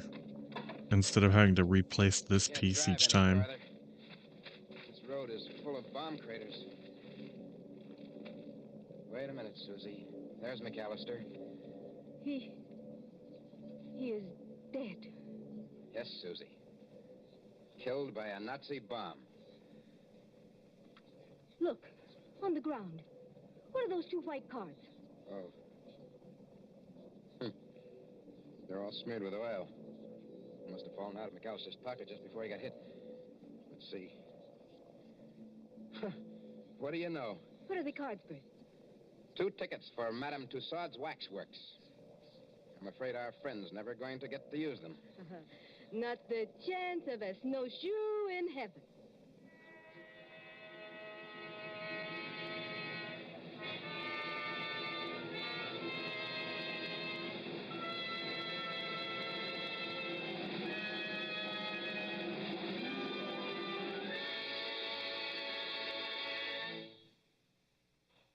And so ends Menace in Wax. Tonight's story of suspense. Columbia presents these stories of mystery and intrigue. Interesting. Okay, so replacing her crotch piece with the pants one, it actually limits her articulation quite a bit. That's too bad. She had way more articulation with her bottom than her pants. That's unfortunate. The composer, conductor, John Dixon Carr, the author. I wish that Collaborators on they would have given us 2 torsos to use, so we don't have to keep switching between them. We can just use that one or that one. That's unfortunate. Let's see. Here is a message of vital importance to every person who drives an automobile in America. There is wide misunderstanding about gasoline and rubber, and the government wants the following facts brought to everyone's attention. Actually, there is no scarcity of gasoline except in some parts of the East. But nowhere in the country is there enough rubber for military and civilian use. Starting 2 weeks from today, December 1st, mileage rationing goes into effect. This means that no car owner anywhere in the United States will be able to buy gasoline without a mileage rationing book. The purpose is to conserve the rubber we have by eliminating all unnecessary driving. When we think of the tremendous distances our mechanized army is traveling in North Africa and the long road to victory that still lies ahead, this extra effort on our part is slight indeed. Remember, everybody is going to have mileage rationing, so why not be prepared? The best way each of us can save rubber is by sharing our car with others. Let one car do the work for 2 or 3. So why not arrange with the neighbors tonight and start sharing the car tomorrow? It's the one real, important contribution that every automobile driver can make. Don't be a lone rider. Share your car and do your share for victory. This is the Columbia Broadcasting System. There's old propaganda posters that say when you ride alone, you ride with Hitler. And it shows like a ghost Hitler in the car next to a person driving.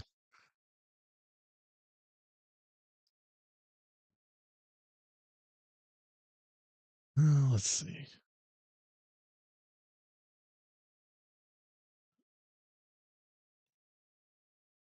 The Body Snatchers.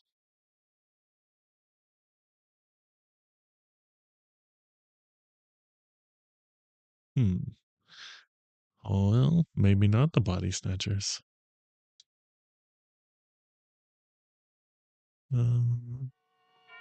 Yeah, there we go.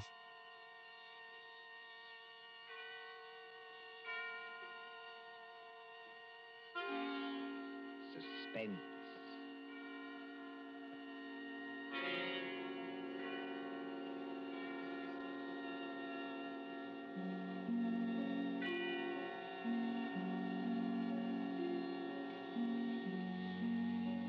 I don't know if I like this collar piece. The hushed voice, and the prowling step in the dead I of don't night. like that it sits loose. The crime that is almost committed. The stir of nerves at the ticking of the clock. The rescue that might be too late, or the murderer who might get away. Mystery and intrigue and dangerous adventure. We invite you to enjoy stories that keep you in suspense. For suspense, tonight we present The Body Snatchers by John Dixon Carr.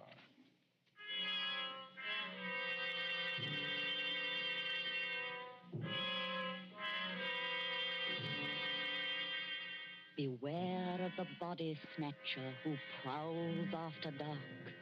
Beware of the graves he robs.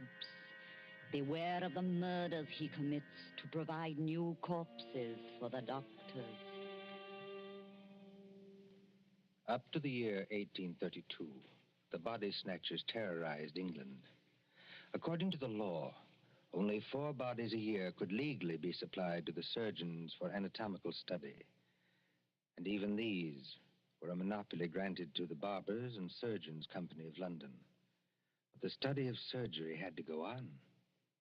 In hundreds of medical schools all over England, perfectly reputable doctors were compelled to buy bodies and ask no questions. In 1828, burst the scandal of Burke and Hare, who found grave robbing too slow and murdered 16 persons in order to supply Dr. Knox of Edinburgh. And so, out of basic good purpose, sprang the evil of the body snatcher.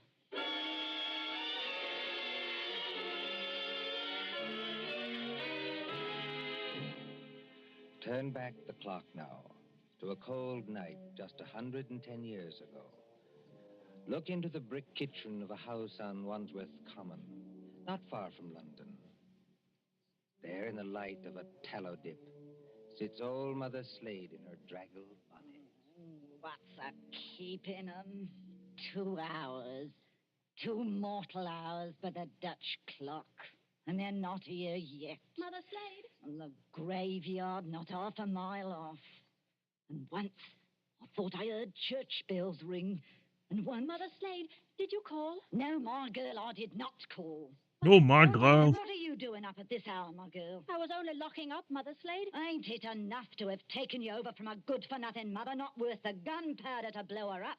Please, Mother Slade. And given you a good home, and brought you up practically like a lady, with only the housework to do? I'm sorry, Mother Slade. Only I wish you wouldn't talk like that about me own mother. And what do you do, Peggy Lester? You stop up until this hour. You mislay me snuff box 20 times a day. I was only going to say, I thought I heard a horse and cart in the lane. In our lane? Yes, Mother Slade.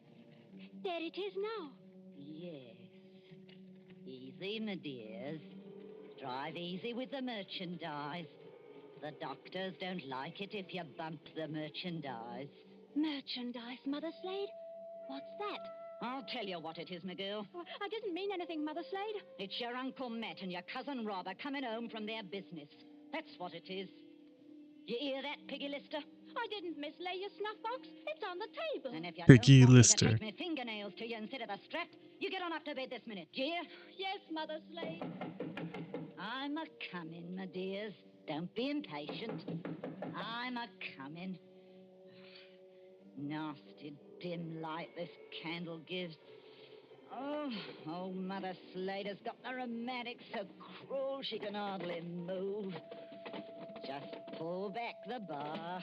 Open the door. Well met. Did you get it?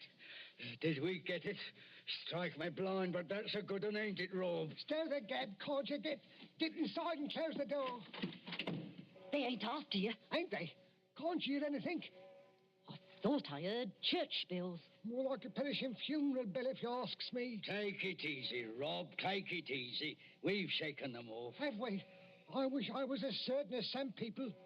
The spades and sack is still in the cart. Let 'em stay. Who's a-coming to find 'em? Then you didn't get it after all, you six-skull pair. Now, don't you start a-blaming us. Now, you shut your potato trap, Mother Slade, or...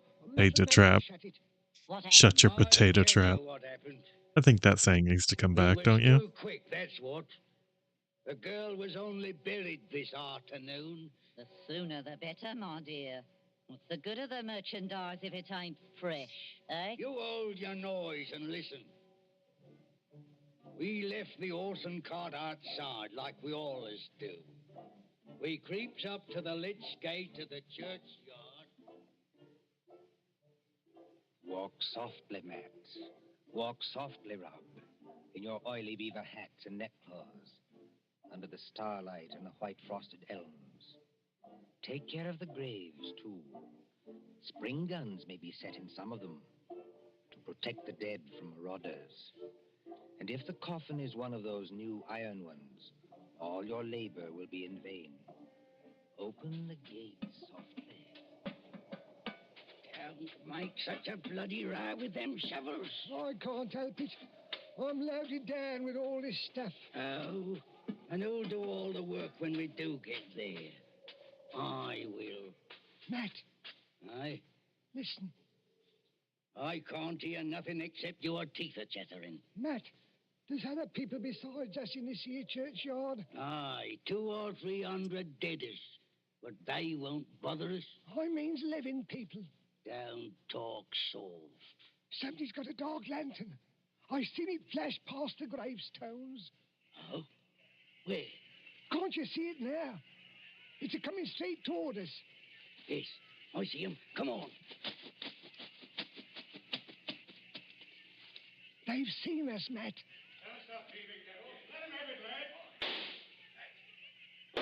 Easy, Rob. Down beyond the gravestones. Crouch down. They can't shoot through stone.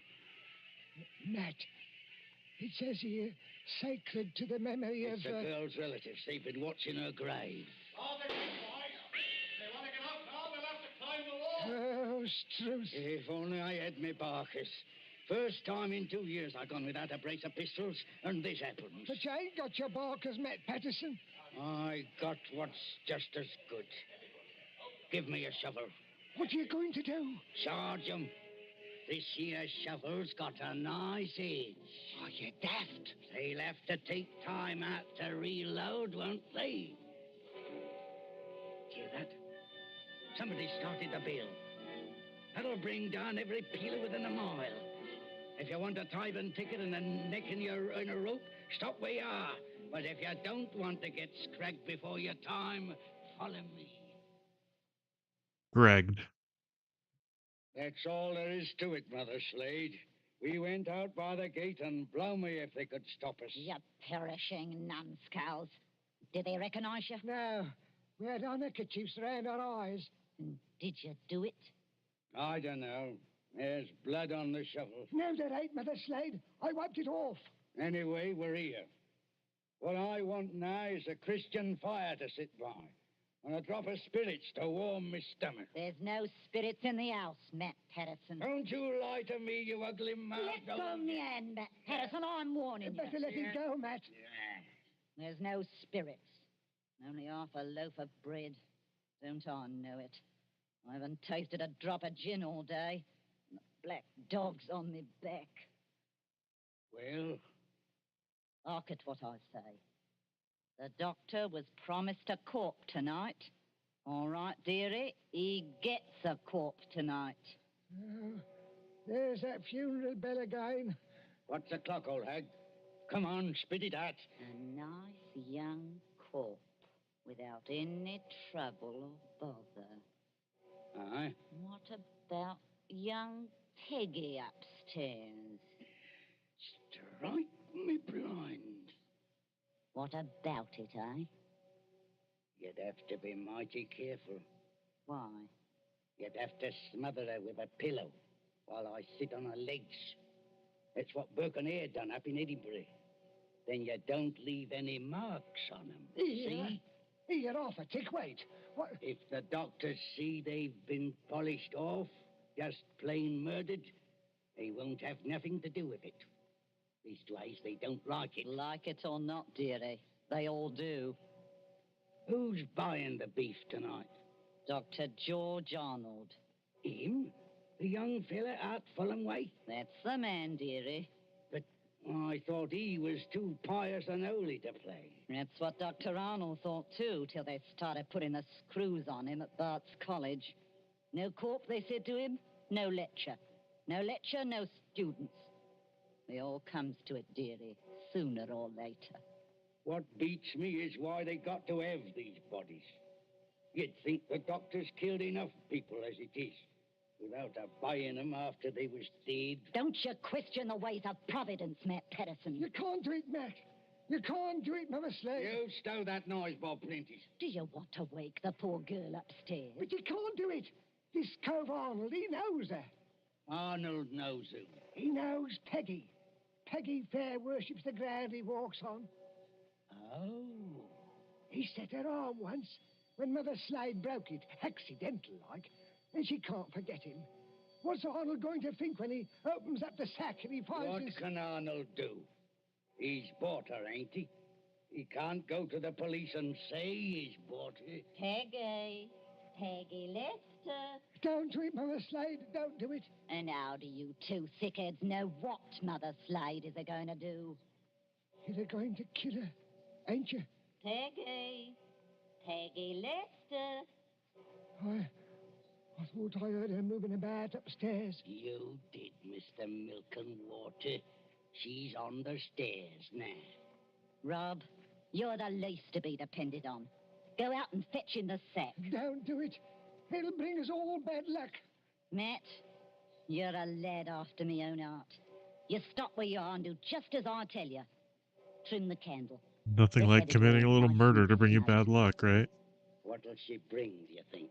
15 guineas. Maybe 20. Maybe more. 20 guineas? Strike me blind. But this is a way of doing business that I like. Listen. Did you call me Mother Slade? That's right, my ducky. That's right, my little pet. Put your wrap around you and your slippers to keep your feet warm and come right down here to Mother Slade. I'm coming, Mother Slade. I'm coming.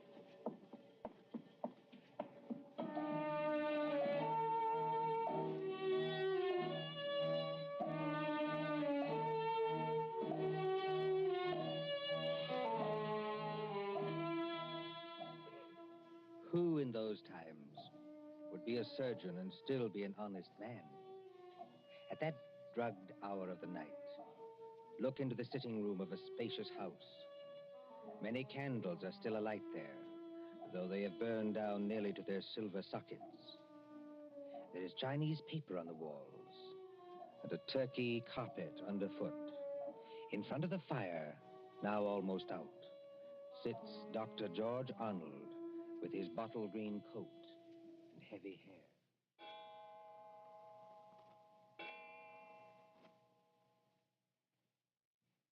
Dr. Arnold, sir. I beg your pardon, Mrs. Tancred. Dr. Arnold, sir. It's gone 2 o'clock. Yes, so it has. You've got a lecture to deliver tomorrow, and you'll be all worn out. Why don't you go on up to bed? Mrs. Tancred. Yes, sir? You're a jewel of a housekeeper. I admire you, and I can't do without you. But would you please go away and let me alone? Sure, I'm very sorry, sir. No offense intended. Stop. I shouldn't have said that. I'm thinking too much, perhaps. And smoking too many cigars, if you'll excuse me. Why must they keep tolling that bell at East Hill Church? Why must they keep it up all night? Well, sir, Elsie says the parson told them to do it. Elsie. Wait. Who is Elsie? Dr. Arnold, sir. I know you're always up in the clouds, mooning over books and whatnot, But I did think you'd recognize the name of your own parlour maid. Oh, that Elsie. I see. Well? Elsie says it's because of the murder in the churchyard. What murder? 2 resurrection men. Body snatchers, sir. Oh, you wouldn't know anything about such people. No, of course not. They were Of course not. trying to rob a grave, but they got away. One of them was a horrible big fella. Split Willie Kendrick's head open with the edge of a shovel.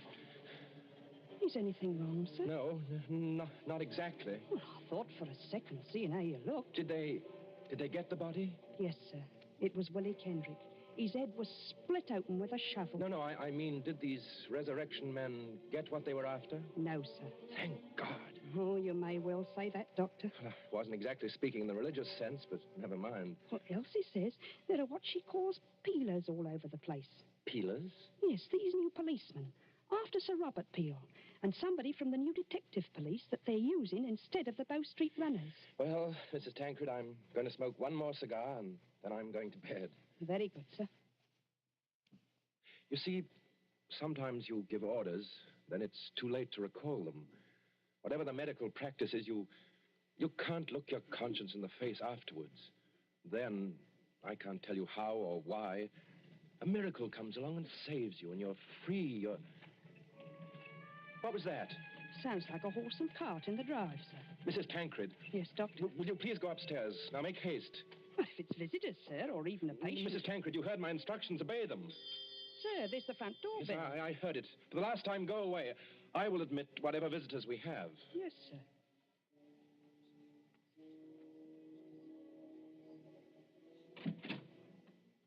Good evening, dearie. Oh, come into the sitting room here, Mrs. Slade. La, sir. Just call me Mother Slade. You don't hardly seem natural or friendly to hear anything else. It's a pleasure to curtsy to you, Doctor. Coo. What a lovely room. I suppose... Your candles is going out, though. One by one. Poof. Then you'll be in the dark. I suppose you've come to report failure. Failure, dearie? I understand you didn't get what you went after. Bless you, dearie. We got something just as good. Finest piece of merchandise you ever saw. You haven't got it here. Bless you, dearie. Mother Slade always keeps her word.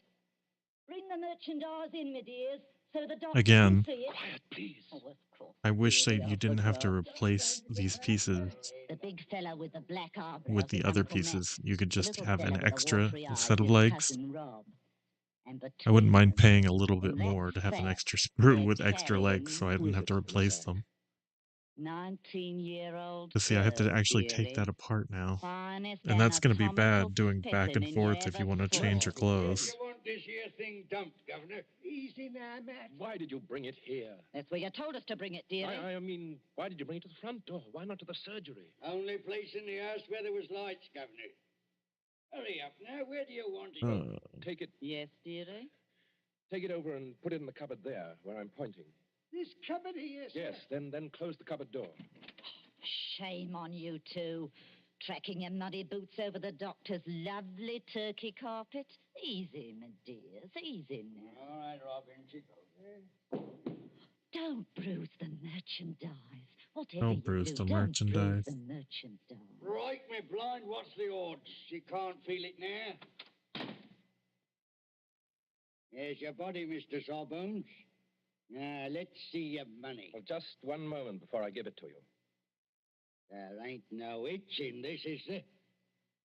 Better not be. No, I made a bargain with you, and I'll stick to it. Thank ye. That's uncommon genteel of you. Kindly stand back, sir. You're 2 stone of fat heavier than I am, and you don't impress me. Easy, Matt. Take it easy. I want to ask only one question. Where did you get that body? That's a question, dearie, what people in your profession don't ask. Why not? 'Cause they don't dare. That's why. Would the police be interested in where you got the body? No, dearie. Not half so interested in as where we brought it. To your house. It's your responsibility now. Yes, I suppose it is. The victim wouldn't be, by any chance, that pretty little girl you used to treat so unmercifully? You hold your noise about how I treated her. I was rather fond of Peggy. Strike me blind. I think the sawbones... Oh, get out of this house, all of you. Go on, get out. Not without that money, dearie. It's 20 guineas now. There's money on the table under that newspaper. Take what you want, Ernie. Get out of here before I... Oh, what was that? Aye. What was it? A late visitor, I imagine. Was you expecting anybody? Eh? No. Don't drop the lovely money, Rob. Don't drop it all over the carpet. Pick it up. Is it the back way are these? Yes, it's the way you should have come. Through that arch and down the passage. Thank you for the rhino, Governor. And no games, mind you, if you know what's good for you. Good night, dearie. Remember, you've got the body now. Yes. I've got the body now. Poor little devil. Dr. Arnold, sir. In heaven's name, Mrs. Tancred, haven't you gone to bed yet? I had to get up, sir, to answer the bell. Yes, of course. I'm sorry. Dr. Arnold, what's the matter with you? Matter? You're as white as a ghost, and you're almost crying. Am I? Well, we must remedy that. Oh, it's so dark in here, I could barely see you sitting there. The candles going out, one after another. Nothing but smoke and an ugly smell of grease, and that cupboard door. What about that cupboard door? Oh, I always declare, sir, it won't keep shut without any latch or bolt, if you'll excuse the liberty. Mrs. Tancred, keep away from that cupboard. Dr. Arnold, sir. Are you ill or anything? No, but keep away from that cupboard. Who rang the bell? Oh, dear, I was almost forgetting.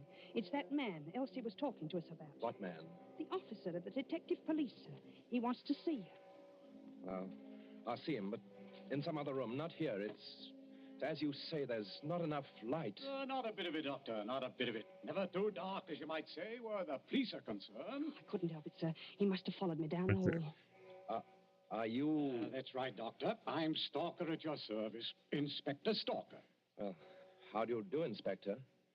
Mrs. Tancred, you may go. Oh, by your leave, sir. I'll just get some more candles and put them in that bracket by the cupboard. It's not in use. No, you needn't trouble. It's no trouble, sir. Excuse me.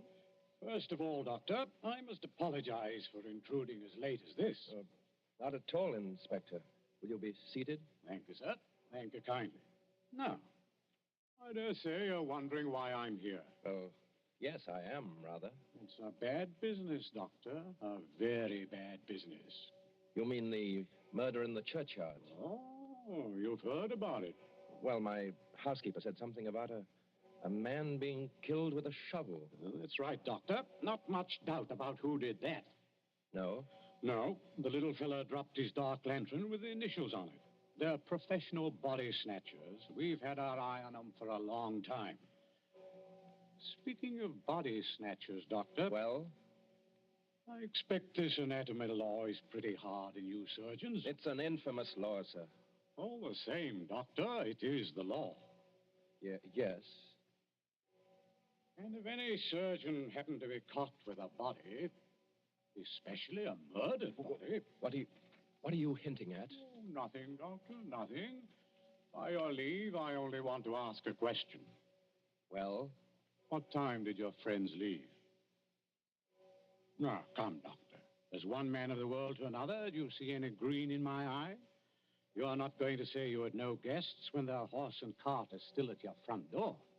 They didn't get away. No, Doctor, they didn't. They made a little reception committee as they left by the back door. Darby's on the wrists. Snap. Just as I might reach out and touch your wrist. Like this. What do you mean by Darby's? Handcuffs. I've got a pair in my pocket. Gags into their mouths. That's to keep them from biting. Look, do we have to go on with this? You already seem to know everything I could tell you. Not exactly everything. I don't know, for instance, where you've hidden the girl's body. You're a very diligent man, Inspector Stalker. Thank you, sir. I try to do my duty. You said a girl? These gin-muddled degenerates have been watched every second since they left East Hill Churchyard. They hadn't a body then, but they brought one here. And there's only one other person who lives in the same house with them. Dr. Arnold, sir. Mrs. Tancred, listen to me. Yes, sir? Must you always break in with the most completely ill-timed entrances at all the worst period of my life? I was only trying to be helpful, sir. That's right, madam. Always be helpful. You had to have some light. Here's the candles, sir. 5 of them, in a big candelabrum. We can hang them in the bracket. Ma'am, hold up that light. Hold it high. Really, sir? I'm not in the habit of being spoken to as... Hold it high, I tell you. Do as the inspector tells you, Mrs. Tancred. This is a very fine carpet you've got here, Doctor. Yes, others have admired it tonight. But it oughtn't to have footprints on it. Muddy footprints. Footprints leading from the door, past the sofa, past the hearth, over to that cupboard. Quite correct. I think that's done it, Dr. Arnold. I think it has, Inspector Stalker. We couldn't have proved anything against you for that churchyard business, but this... Let me open Bluebeard's cupboard, Inspector. Let me be the first to show you what's inside. You wanted a certain body. It appears you've come to the right place. Now, look. Lord Almighty. I'm the body, Mr. Police. Standing up, I'm very much alive. And I'm wearing a nice new dress that the doctor gave me. That I gave you? Don't say anything. Please don't say anything. Stop a bit, miss. Aren't you Peggy Lester? Yes. Just because the doctor has to be so terribly respectable, and a girl who's fond of him has to come here in secret. Wait a minute, everybody. Peggy Lester, you're lying. I am not lying. So that's it. Why didn't I guess it? It's the oldest body snatcher's trick in the world. Is it? Of course, the old pinch penny like Mother Slade couldn't sacrifice a good household drudge. Of course they brought the body here, instead of taking it to the surgery, where it might get locked up. Could you be persuaded, Inspector, to tell us just what you're talking about? The body snatcher, sir. Well, what about them? They take a living accomplice and put him into a sack and sell him to a green doctor as a dead man. Yes, but see here, They get the best price they can. Then in the middle of the night, that accomplice gets up and robs the doctor's house. And the doctor can't tell us because he's bought illegal goods. I never intended to go through with it. No, young woman? I tell you, I wasn't going to rob the house. They made me do this. I was going to tell Dr. Arnold. When I found out where they were taking me, I pretended to go through with it so I could warn the doctor. They can hurt so much, you'll agree to almost anything. Oh, that sounds like the truth, but it puts me in a funny position and no mistake. Well, your 3 murderers, Inspector, seem to be leaving. Yes, they're leaving right enough. Trussed up like fowls and under guard. Does anybody go with them? Well, how can anybody go with them? I'm willing to believe this girl acted under threats. She's committed no crime. And I don't for the life of me see how we can touch you. Can't touch me? No, sir. And confound you for making me lose a night's sleep. There's no body. You didn't even buy a body. Will you tell me, Doctor, just what crime you've committed? No, I'm good. I don't need to say anything.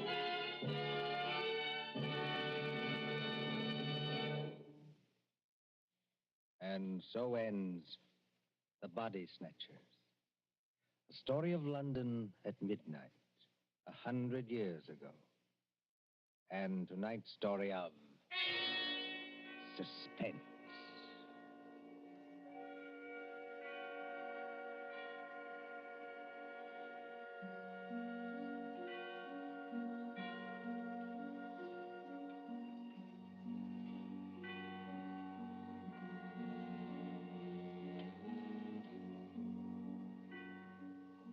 Columbia presents these tales of mystery and intrigue and dangerous adventure for your relaxation and enjoyment.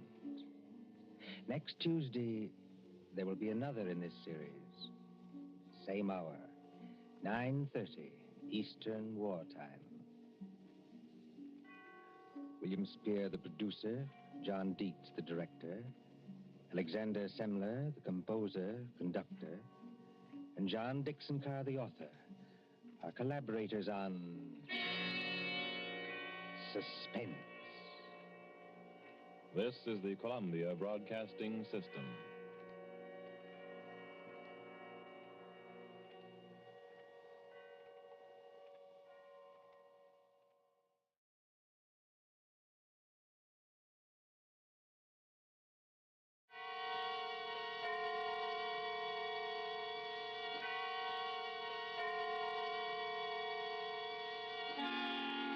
Suspense.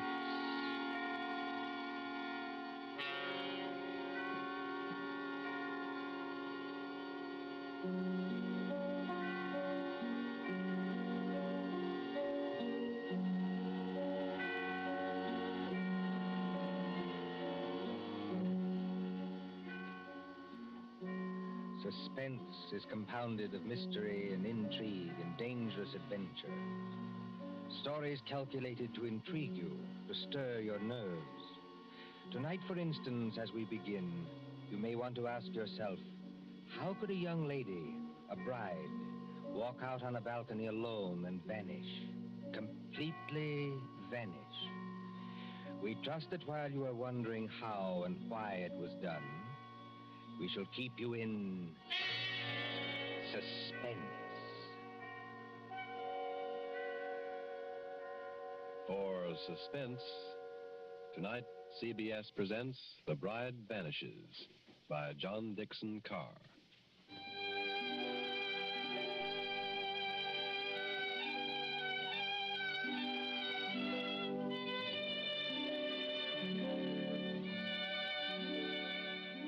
Italy in springtime. Italy as we used to know it before the jackal struck. And the island of Capri, 20 miles out across the Bay of Naples. Blue water a-dazzle under the sun. Behind you the bone-white beaches, and Vesuvius dull purple in a heat haze. Ahead, as the little steamer from Naples chugs out across the bay, rises Capri. Olive trees and white roads and vineyards above the cliffs. Could young Americans find a better place to spend their honeymoon? While the guitars sing and the warm winds blow and the little steamer carries them. Well, Mrs. Courtney? Well, Mr. Courtney. I can't keep it up, Lucy. I'm going to break down and ask if you're happy. Oh, I'll break down, too. I want to walk up to everybody I meet and say, "Oui," just like that. What I want to do is turn somersaults myself, all along this deck here. I want to say, I've been married to Tom Courtney for practically 2 weeks. And now we're going to have a villa at Capri for a month. Oh, Tom, I ought to be the happiest woman in the world. Only... You shivered. What's wrong? Well, ever since we got aboard this ship, people have been staring at me. I can't blame them for that, dear. No, I mean in a funny way, and muttering. Even your American friend, what's his name? Granger? Mr. Granger. When you introduced him to me at Naples, I thought his eyes were going to pop out. Be careful. He's standing over by the rail now. Oh. He lives at Capri. I like to see him wearing that white 10-gallon hat in Italy. Before Granger made money in oil wells, he was a real old-fashioned cowpuncher. And he's proud of it. Good fellow, too. He's too polite to say anything, but he keeps looking around at me, just the same as the rest of them do. Well? Well, Tom, I've called that guy an American, but what are they? They sound like American. I know. Well, maybe I'm just so happy I'm afraid it can't last. Oh, don't say that. But wouldn't it be pretty awful if something did happen and we weren't together any longer? Wait a minute. Hasn't this ship stopped? Yes. Well, it is Capri ahead of us, isn't it? It can't be anything else. But it seems a funny place to stop. No sign of a harbor. Only rocks and little gray cliffs. Oh, Mr. Granger. Mr. Granger? Yes, young fella? Do you happen to know why we're stopping here? Well, yes, that's an easy one, son. We're stopping so that you and your good lady and anybody else who's curious can get a look at the Blue Grotto. The Blue Grotto, of course. Now, just shade your eyes with your hand, ma'am. You see that tiny little arch under the cliff? Yes. And all the little white rowboats are coming out towards us? Yes. Now, when the first boat comes alongside, you climb down that iron ladder and get in. The boatman will row you out and through the arch into the grotto. It's a great, big, dark cavern. The water in there looks as though it's lit up underneath with blue fire. Like to go out and see it, Lucy? Oh, I'd love to. But let me give you a little tip, though. The current's pretty fast out there. You'll go shooting under that arch like 60. Are we likely to upset? Oh, no, but the arch isn't as high as your head. When you see it coming, lie back flat in the boat. That is, unless you want your block knocked off. Oh, thanks, Mr. Granger. We'll remember. Come along, Lucy.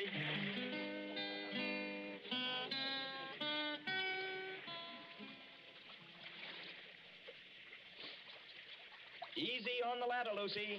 Don't look round yet. Oh, I'm all right, darling. And just as good a swimmer as you are. I'm in the boat now. Take one more step. Steady. Yeah, there you are. Now turn around facing the boatman and sit down here beside me. What's the matter with the boatman? Easy, man. Do you want to upset us? Sit down. You come back, yes? Come back? Well, I've never been here before in my life. Push off, man. Start rowing. The other boats are piling up behind you. You come back. Start rowing, can't you? And Ari Subito. Basta. Tom, he can't take his eyes off us. I wish he'd watch out where he's rowing. You come to live at the Villa Borghese, yes? Tom, how does he know that? He's the lady. She is not dead. Dead? Of course she's not dead. What are you talking about? She never come to Capri before? Never. Then I tell you, she will disappear, just like the other one. Disappear? I rest my orders, and I tell you. Tom, aren't we moving rather fast? Yes, that's the entrance to the grotto ahead. I tell you, there was a lady so much like your own, Coptic back. Oh, it scared me. Now, look, old man, I don't want to teach you your business, but you've got your back to that grotto. Take a decent lady back where she come from. Do not take her to the Villa Borghese. Down, Lucy. Flat on your back. Down!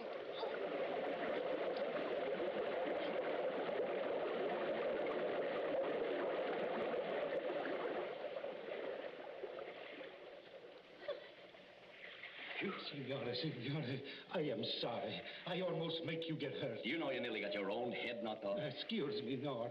I am used to it. Now, I will roll you round the Blue Grotto.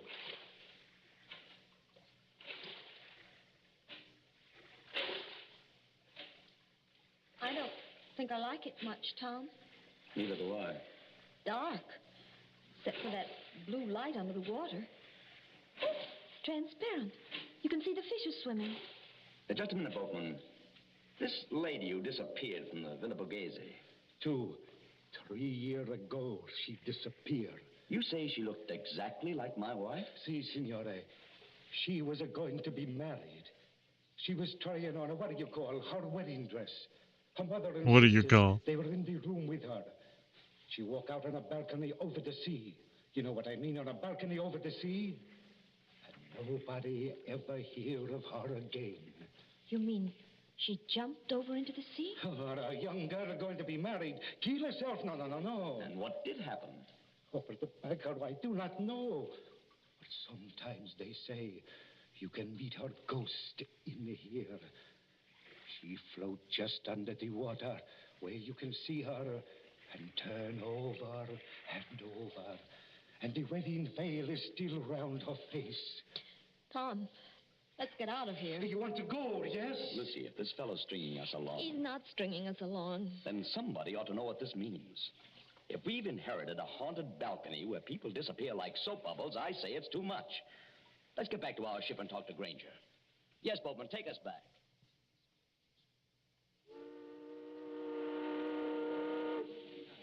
Mr. Granger! Mr. Granger! I'm aboard, ma'am. Oh. You too, young woman. The ship will start to have a second. Here, give me a hand, Lucy. Thanks, dear. Oh, didn't anybody else go to the Blue Grotto? Well, ma'am, no. Not after they saw you go. It's all right. We've just heard the story, Mr. Granger. Oh, I ought to have told you about it myself. All the way out here, I've been cussing myself and thinking what an ornery old badger I am for not telling you when I first met you in Naples. The girl did vanish then. By a first-rate miracle, yes. In broad daylight and within 20 feet of her mother and sisters. You don't look like a man who'd believe in miracles, Mr. Granger. Oh, I'm not, son. I'm just telling you what happened. But why is everybody so excited? Somebody must have thrown her off the balcony. Josephine Adams was all alone on a balcony 40 feet up a cliff, smooth as glass. She didn't I like her fall. She clothing, wasn't thrown because there was no but sound of a she splash. is more And she didn't come limited back in from the balcony articulation because of her it. mother and sisters were in front of the Like I only said, door.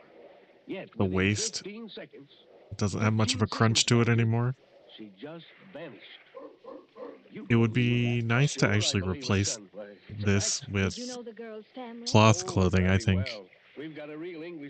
Keep the boots and the gloves, probably. Even her elbows are more limited than they were. But, yeah.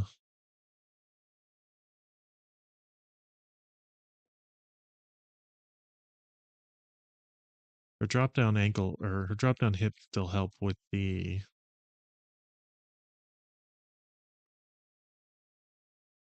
articulation there. But it would be nice to, if this all wasn't blocking off a lot of articulation.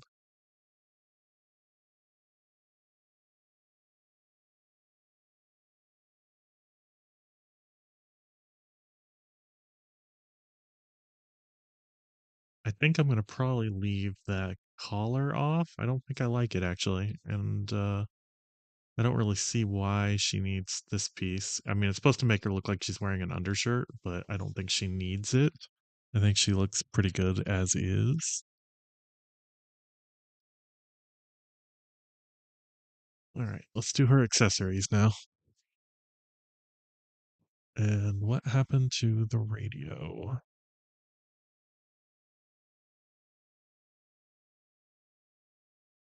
Uh,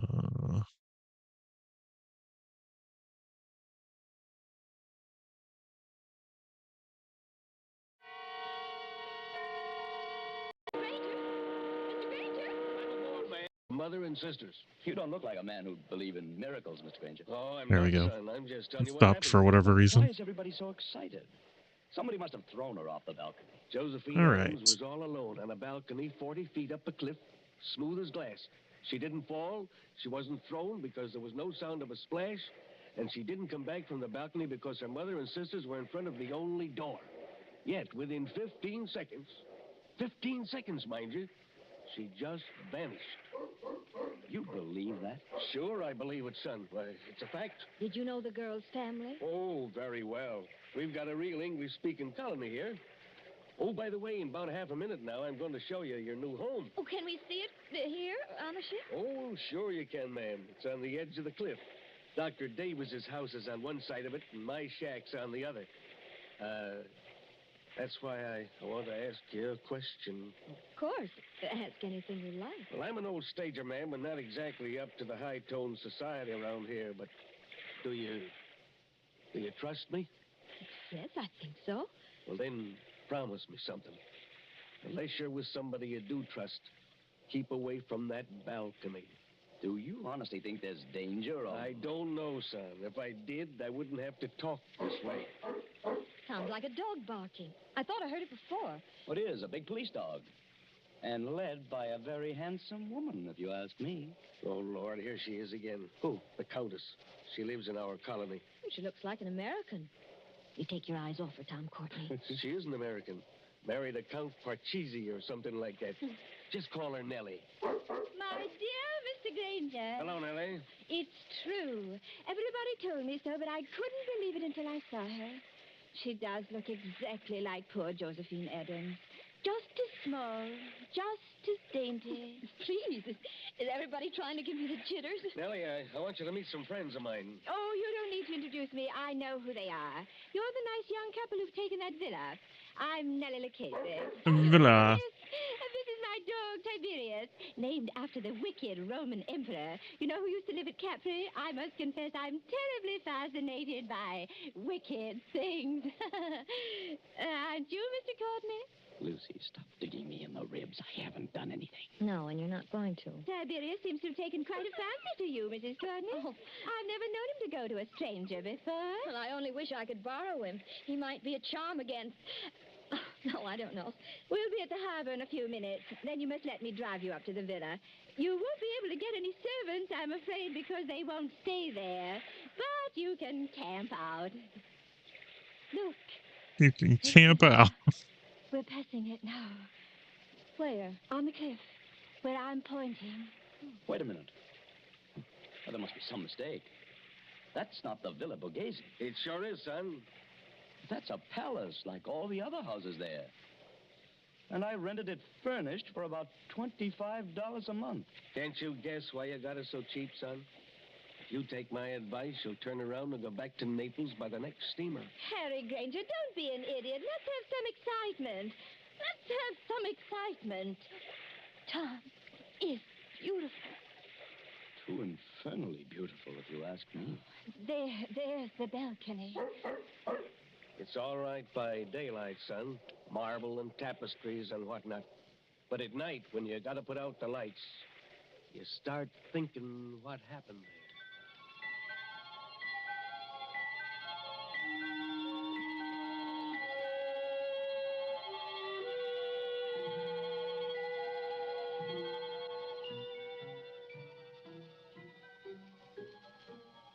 The moon over Capri makes a deathly daylight. You could see to read on that balcony if anyone went out there. Frosted glass doors open out on it from a big room on the ground floor. Two determinedly calm persons and a dog sit looking at each other. Lucy, stop it. Stop what? Stop looking over at that balcony. I'm sorry, darling. Why are we sitting here anyway? There's an outer room that's much more comfortable. It's like having a toothache. A very little toothache. I may be dense, Angel, but I don't follow you. You put your tongue against the tooth to see if it'll hurt. You know it will hurt, but you go on doing it just the same. That's us. Maybe you're right. Oh, Tom, did you ever think we'd have a lovely house like this? The house is all right, yes. Then they have to go and spoil everything. Our honeymoon. With this blasted Tommy rod about... Tom, you're as jittery now as I was this afternoon. Oh, even Tiberius is jittery. Yes, I guess I am. Easy, boy. Woman just gave them her dog, I guess. On the table.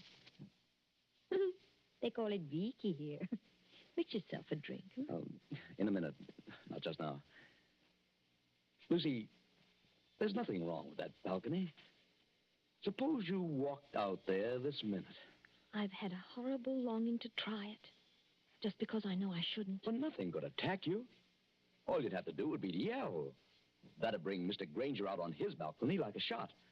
And the neighbor on the other side of us would... Well, who is on the other side, by the way? A loony doctor. A what? A specialist in brain diseases. Dr. Davis. He's English. That's the official term for it. Loony doctor. Easy, Tiberius. Easy. Tom, I'm afraid. It's all right, darling. You hold Tiberius's collar while I open the door.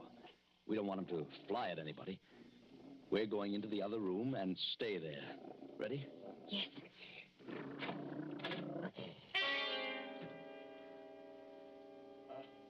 Good evening, Mr. Courtney. Good evening. Mrs. Courtney. I'm no ghost, though you appear to regard me as one. I'm merely your neighbor, Dr. Rutherford Davis. Oh, yes, of course. Mr. Granger mentioned you. I trust you will pardon this intrusion. No one answered my knock, so I ventured to come in.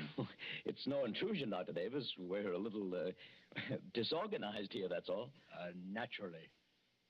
Mr. Courtney, I wish I could say welcome to Capri, but I have a very different message. Well? If you value Mrs. Courtney's life, you'll go back to Naples immediately, sir. Not you, too. I do not say that as a ghost hunter, sir. I say it as a medical man. May I sit down? Oh, of course. Please do. Oh, thank you. We seem to be forgetting our manners. Dr. Davis, will you have a drink? Oh, thank you. Perhaps a small whiskey? I'll get it, darling. You sit down and talk to Dr. Davis. You're not going back into that room alone. Oh, I'm only going to get the drinks, Tom. I promise to be good. And Tiberius can come with me. Can't you, Tiberius? Oh, I see you've borrowed Tiberius from the Countess Lucchese. Yes, she was kind enough to offer him. Excuse me, I'll be back in a minute. Come on, Tiberius.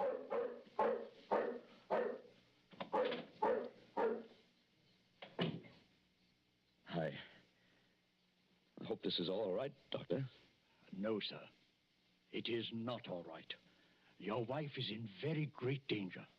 But why? Because of that balcony? No. Because she looks exactly like the late Josephine Adams. I don't get it. Mr. Courtney, did you ever hear of paranoia? It's some kind of mental disease, isn't it? The paranoiac begins by imagining that he or she He's being persecuted by someone. First, he hears things. A voice in his brain whispers, "You'll be killed. You'll be killed. You'll be killed." He hears it in the tick of a clock, in the rattle of a train, in the footsteps on the street. There are holes in the walls through which his enemy is always watching. Invisible speaking tubes bring him messages. There are pains in his joints and nightmares of attempts to poison him. His brain bursts and he kills. He kills. He kills. Well, excuse me for speaking so strongly. But how does this affect us? Mr. Courtney, will you examine this sheet of paper? What is it? The fragment of a typewritten diary. I found it on the cliffs months ago. Don't ask me who wrote it. But I know there's a criminal lunatic on this island. He imagined that poor, inoffensive Josephine Adams was his enemy. So he killed her. Killed her? How? I don't know. I am confused about this piece. I'm not a detective, sir. The It body says was it goes dragged out to sea into perhaps, or washed the along anvil. cliffs and into the blue grotto to be lost. But don't you understand But that doesn't the make any danger sense. to your wife? You're not suggesting that with somebody's cracked brain, your wife is Josephine Adams, created all over again. Kill Lucy? It couldn't be done. It was done, my friend. Listen. It sounded like a dog howling. Mrs. Courtney is rather a long time in getting that whiskey. She wouldn't go near the balcony. She promised not to go out on the balcony. People do very perverse things, my friend, when they know they shouldn't. Lucy! Lucy! That seems to be Tiberius out on the balcony. I can't see anything else from here. She's gone. She's gone. She's gone. Tiberius did it.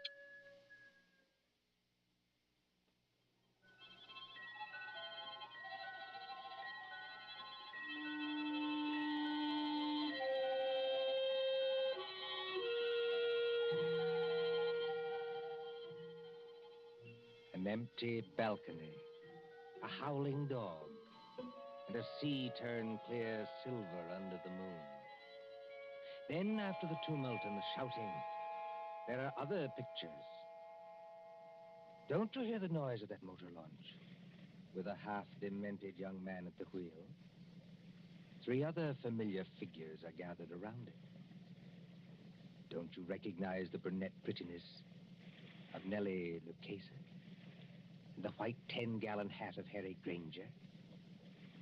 And the neat, pointed beard of Dr. Davis? But what on earth is he going to do out here in this motorboat? I'd like to know that one myself. Listen, please. All of you. Now, take it easy, son. We're with you. What time is it? Time? Yes. What time is it? It's 2:30 in the morning, going on for 3. 12 hours. Then the tide ought to be just where it was this afternoon. What's the tide got to do with it? A whole lot. Somebody set a trap and made Lucy fall off that balcony. I know it. Oh, that's absurd. If Lucy's been carried out to sea, there's nothing we can do about it. But if she's been carried along with the current and into the Blue Grotto... Blue Grotto? One moment, sir. You're not proposing to run this big launch under that arch after dark? Yes, Doctor. That's just exactly it. Go on. Do it. I'll back you up. Let's have some excitement. It'll be exciting enough, I assure you. Mr. Courtney, have you got some wild hope of recovering your wife's body? I've even got a wild hope she may be alive. Lucy's a very strong swimmer. You're acting like a nut, son. Get set, everybody. I'm going to swing around.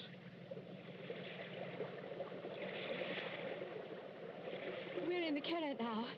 Better hold tight. I've got to duck my own head when we go through. Everybody else squat down. I still protest against this. Don't you understand, Mr. Courtney? Get ready. Here we go.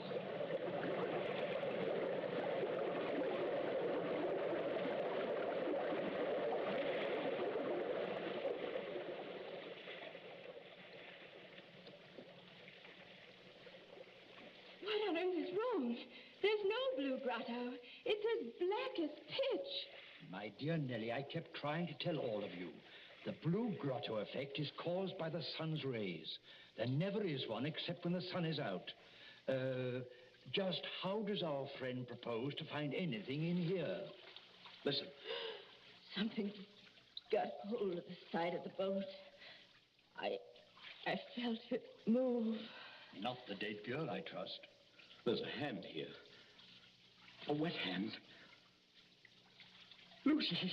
She's not alive. Mr. Granger, help me lift her up over the side. Easy now. Don't tip the boat. Oh, Lucy. Lucy, are you all right? Tom. Are you all right, Lucy? Can you hear me? All right. I'm just exhausted.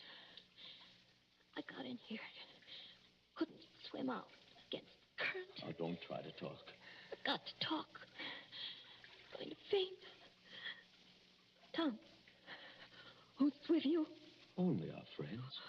Who's with you? Is the murderer with you? I was just wondering the same thing.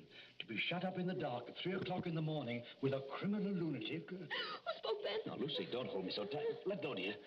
I'll get the boat started and have you out of here in a second. Who spoke then? Only Dr. Davis. Tom, I've got to tell you. I know how that girl, Josephine Adams, died. Almost killed me. Has anybody here got some brandy? Or a flashlight? I have a flashlight. Does anybody get some brandy? There's a medical man to examine Mrs. Courtney. You better keep back for just a second, Doctor. She's hysterical. Give me the flashlight, please. I walked into the other room. Nobody with me. All alone except Tiberius. Yes, Lucy? Somebody called my name.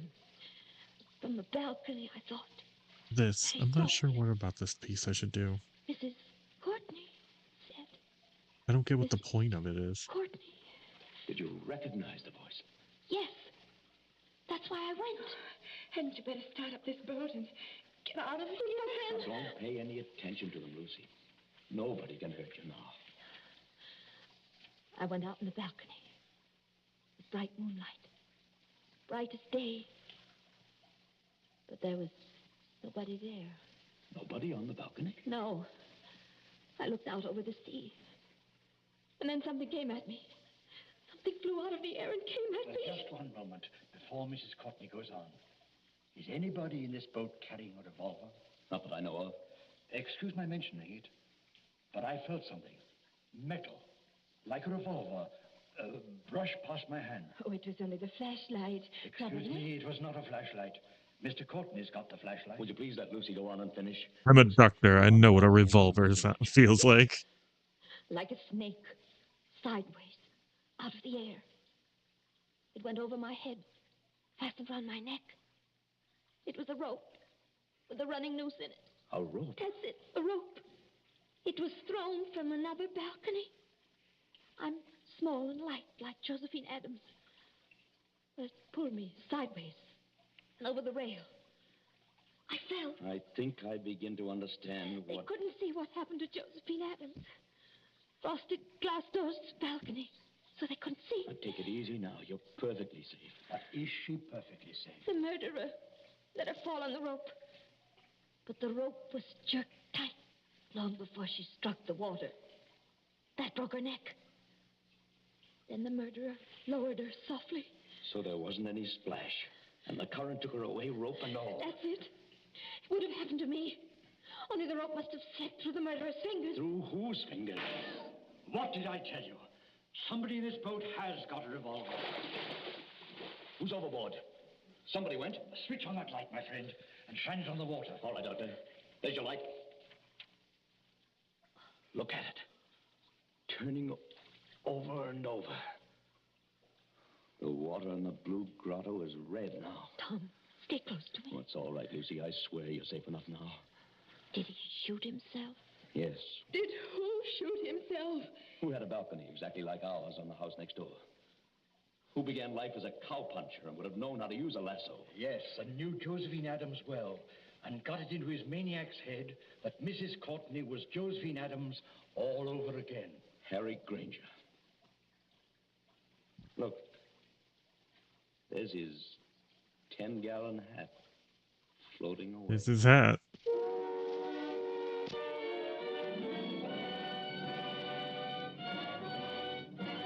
So what happened to the other girl who was there with them? And so ends The Bride Vanishes, a story of mysterious doings in the Isle of Capri. And tonight's story of suspense. Suspense. That was meh. Columbia presents these tales of mystery and intrigue and dangerous adventure for your relaxation and enjoyment. Next Tuesday, there'll be another in this series. Same hour, 9:30 Eastern Wartime. William Spear, the producer, John Dietz, the director, Alexander Semler, the composer-conductor, and John Dixon Carr, the author, are collaborators on Suspense.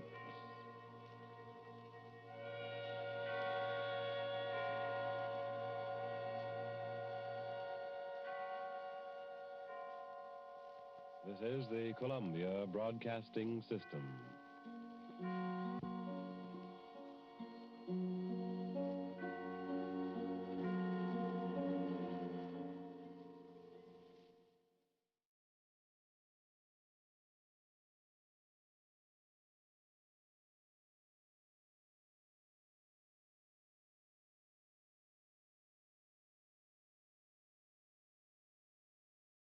I'm gonna play some music for a little bit.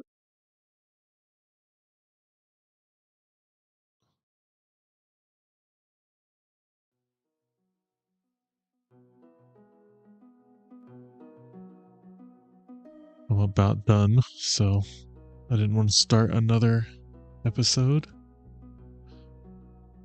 Just finishing up the backpack here.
This hinge is awful.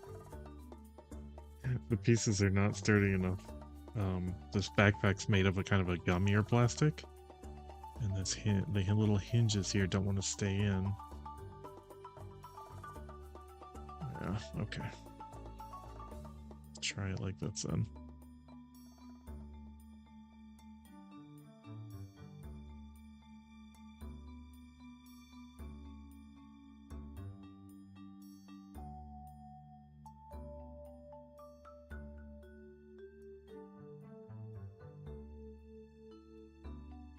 Yeah, I hate that.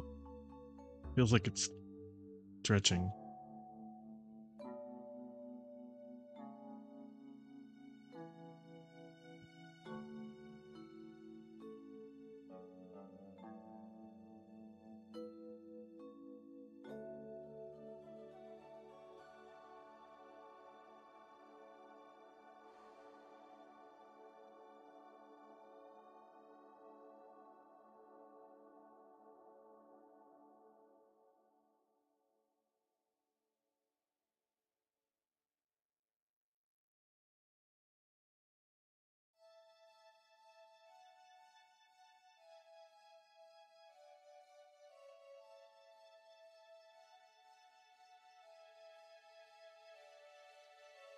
I wish they would have done this backpack a little differently, at least on the hinge here.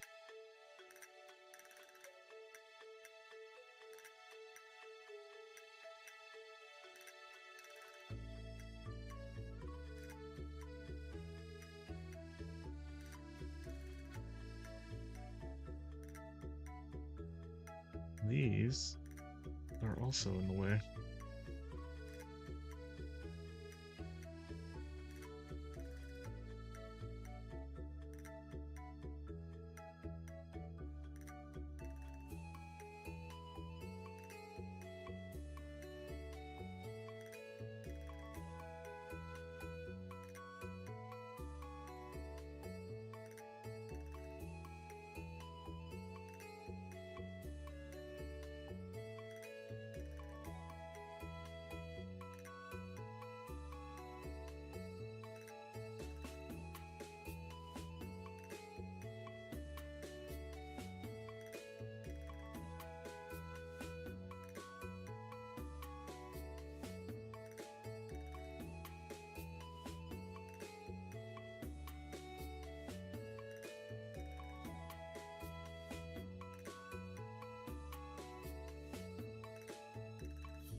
Okay. Yeah, I hate this. This is not good. This hinge is awful. I think what I'm gonna do, the little tabs are not fitting into, yeah, these little tabs. This whole piece is softer plastic, and so are these tabs. So I'm trying to fit the little tabs into the holes here, but it's not wanting to go, at least not both at the same time.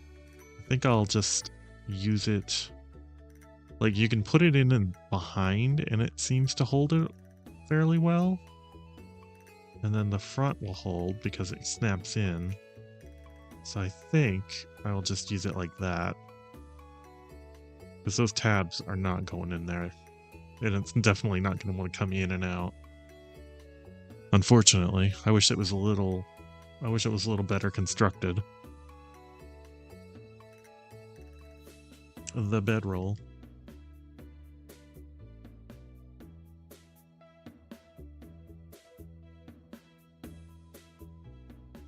Let's see. Which way is front? I guess the crystals hang out on the bedroll.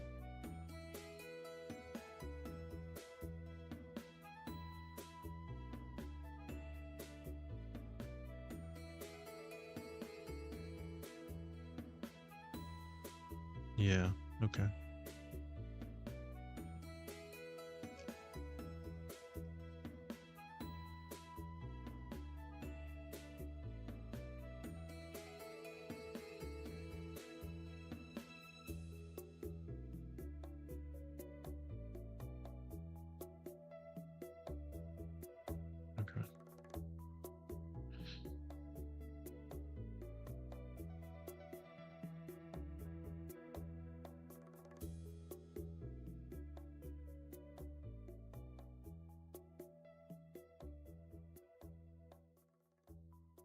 These extra 2 pieces here are for the sides of the backpack if you don't want to put the bedroll in the way. So they're just extra, really.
Piece does not want to go together.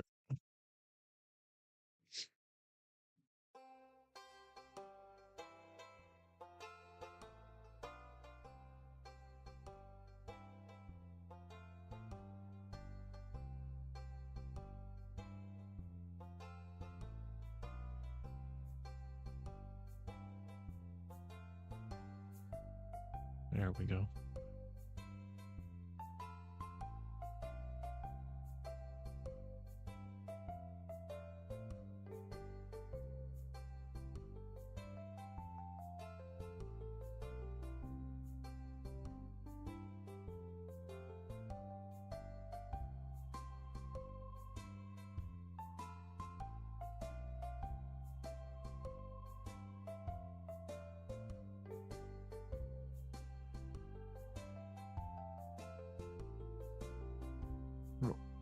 back in there.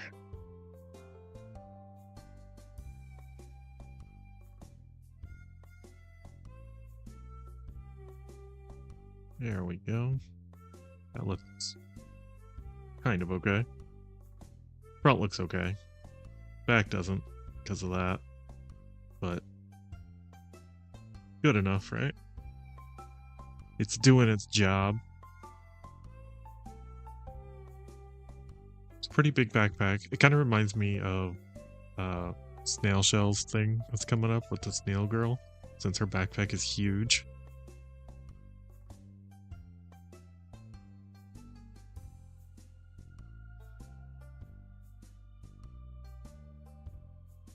Her anvil, her little gold bars, which are nice. That's a really fun accessory.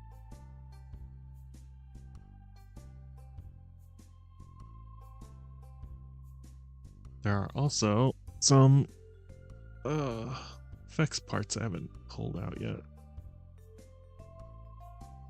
for the anvil.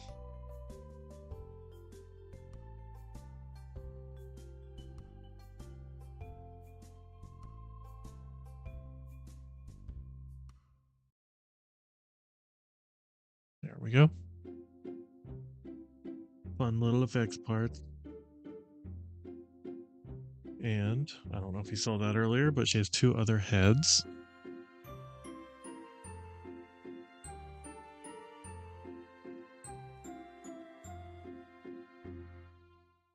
The process of taking her hair off is a bit in depth. I wish it was just like a piece, but it's 3 pieces. And yeah, you probably don't have to take the head off the body to do it, but probably helps.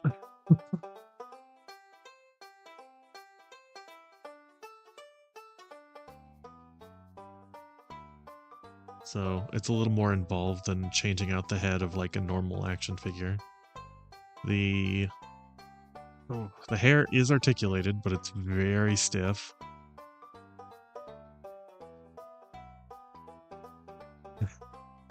Almost nervously stiff. Like I said earlier, her articulation has been limited with the clothing. Getting her like some regular overalls would be cool. I know there's not a lot of overalls figures. Yuya, I believe her name is. I don't know, something like that. She has overalls, but I don't think it'd fit this. I don't know.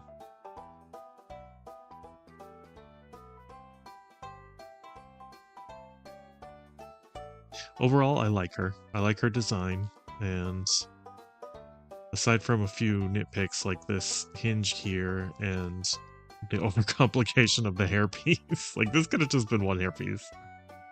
And the more limiting articulation when you have to put her clothes on. Aside from that stuff, I think she actually is pretty good. The model itself was easy.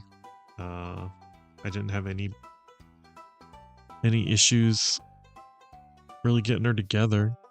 Nothing, didn't fit really well or something. Like this was the biggest issue of not fitting well. Everything else seemed to fit really well together. I've got a couple of extra parts left over. They're mostly joints though. There's flesh colored joints that I haven't pulled out of the sprue, and there's some clothing colored joints that I haven't pulled out of the sprue. Aside from that, everything else has been used. So I'll have to pull those out for extra bits. But yeah, not too bad. She's a pretty good figure. I like the little shorty little shorty blacksmith archetype. And let's see, if you want to see her compared to some other stuff, what do I got around here? Here is her size compared to this girl. I forget her name. I'm really horrible with names, guys. Sorry.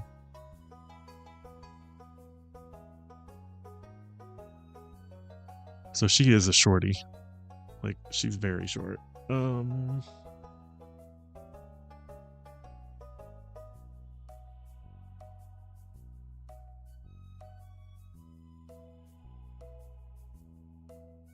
come on.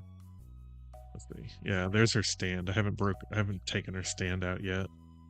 I don't know if I need to or not. She does stand on her own. Any complicated pose might require it, though. Yes. Here is her next to a Mythic Legion. So, he's huge compared to both of them. And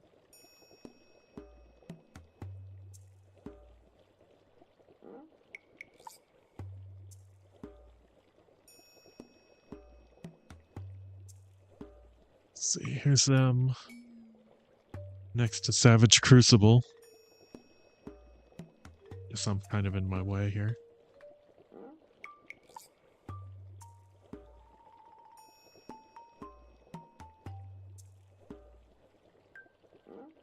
So they're yeah, let's put everyone on the line so they all look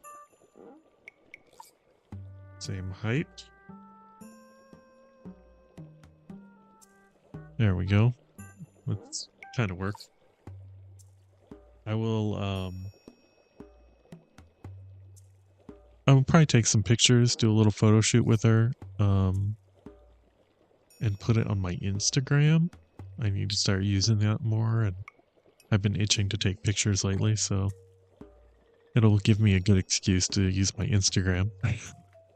So if you're interested in that, it is under @Buer Collects.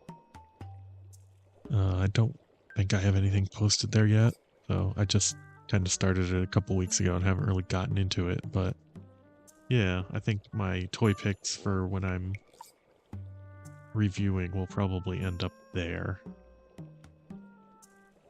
You know, the extra stuff that doesn't show up on YouTube, like, you know, picks. But yeah, there we go. That is her. Hayley Smith, the blacksmith. That light is very bright on her, though. There we go. That helps. All right. Trying to think if there's any other figures around here that I can show a comparison with.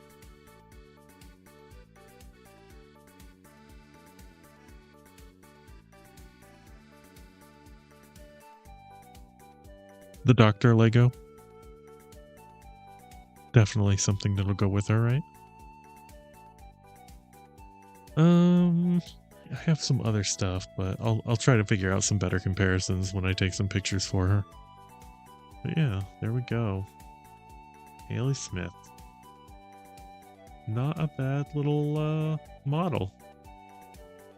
I'm definitely looking forward to doing the other 2 figures in the series, and I also have the weapons pack bonus. It is it's all the previous weapons, but done with slime. So that'll be fun. But yeah.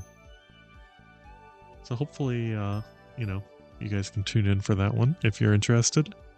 And I will see you then. Thank you all for joining me. I appreciate it. And hopefully I will see you. I think tomorrow I'm going to play a game. If I'm feeling up to it. I need to catch up on Nikki. It's been a couple days. I need to log in and get my free junk. So it might be Nikki. I don't know. Haven't decided yet. But yeah, hopefully I'll see you guys then. And hope you all have a good night. Goodbye, everyone.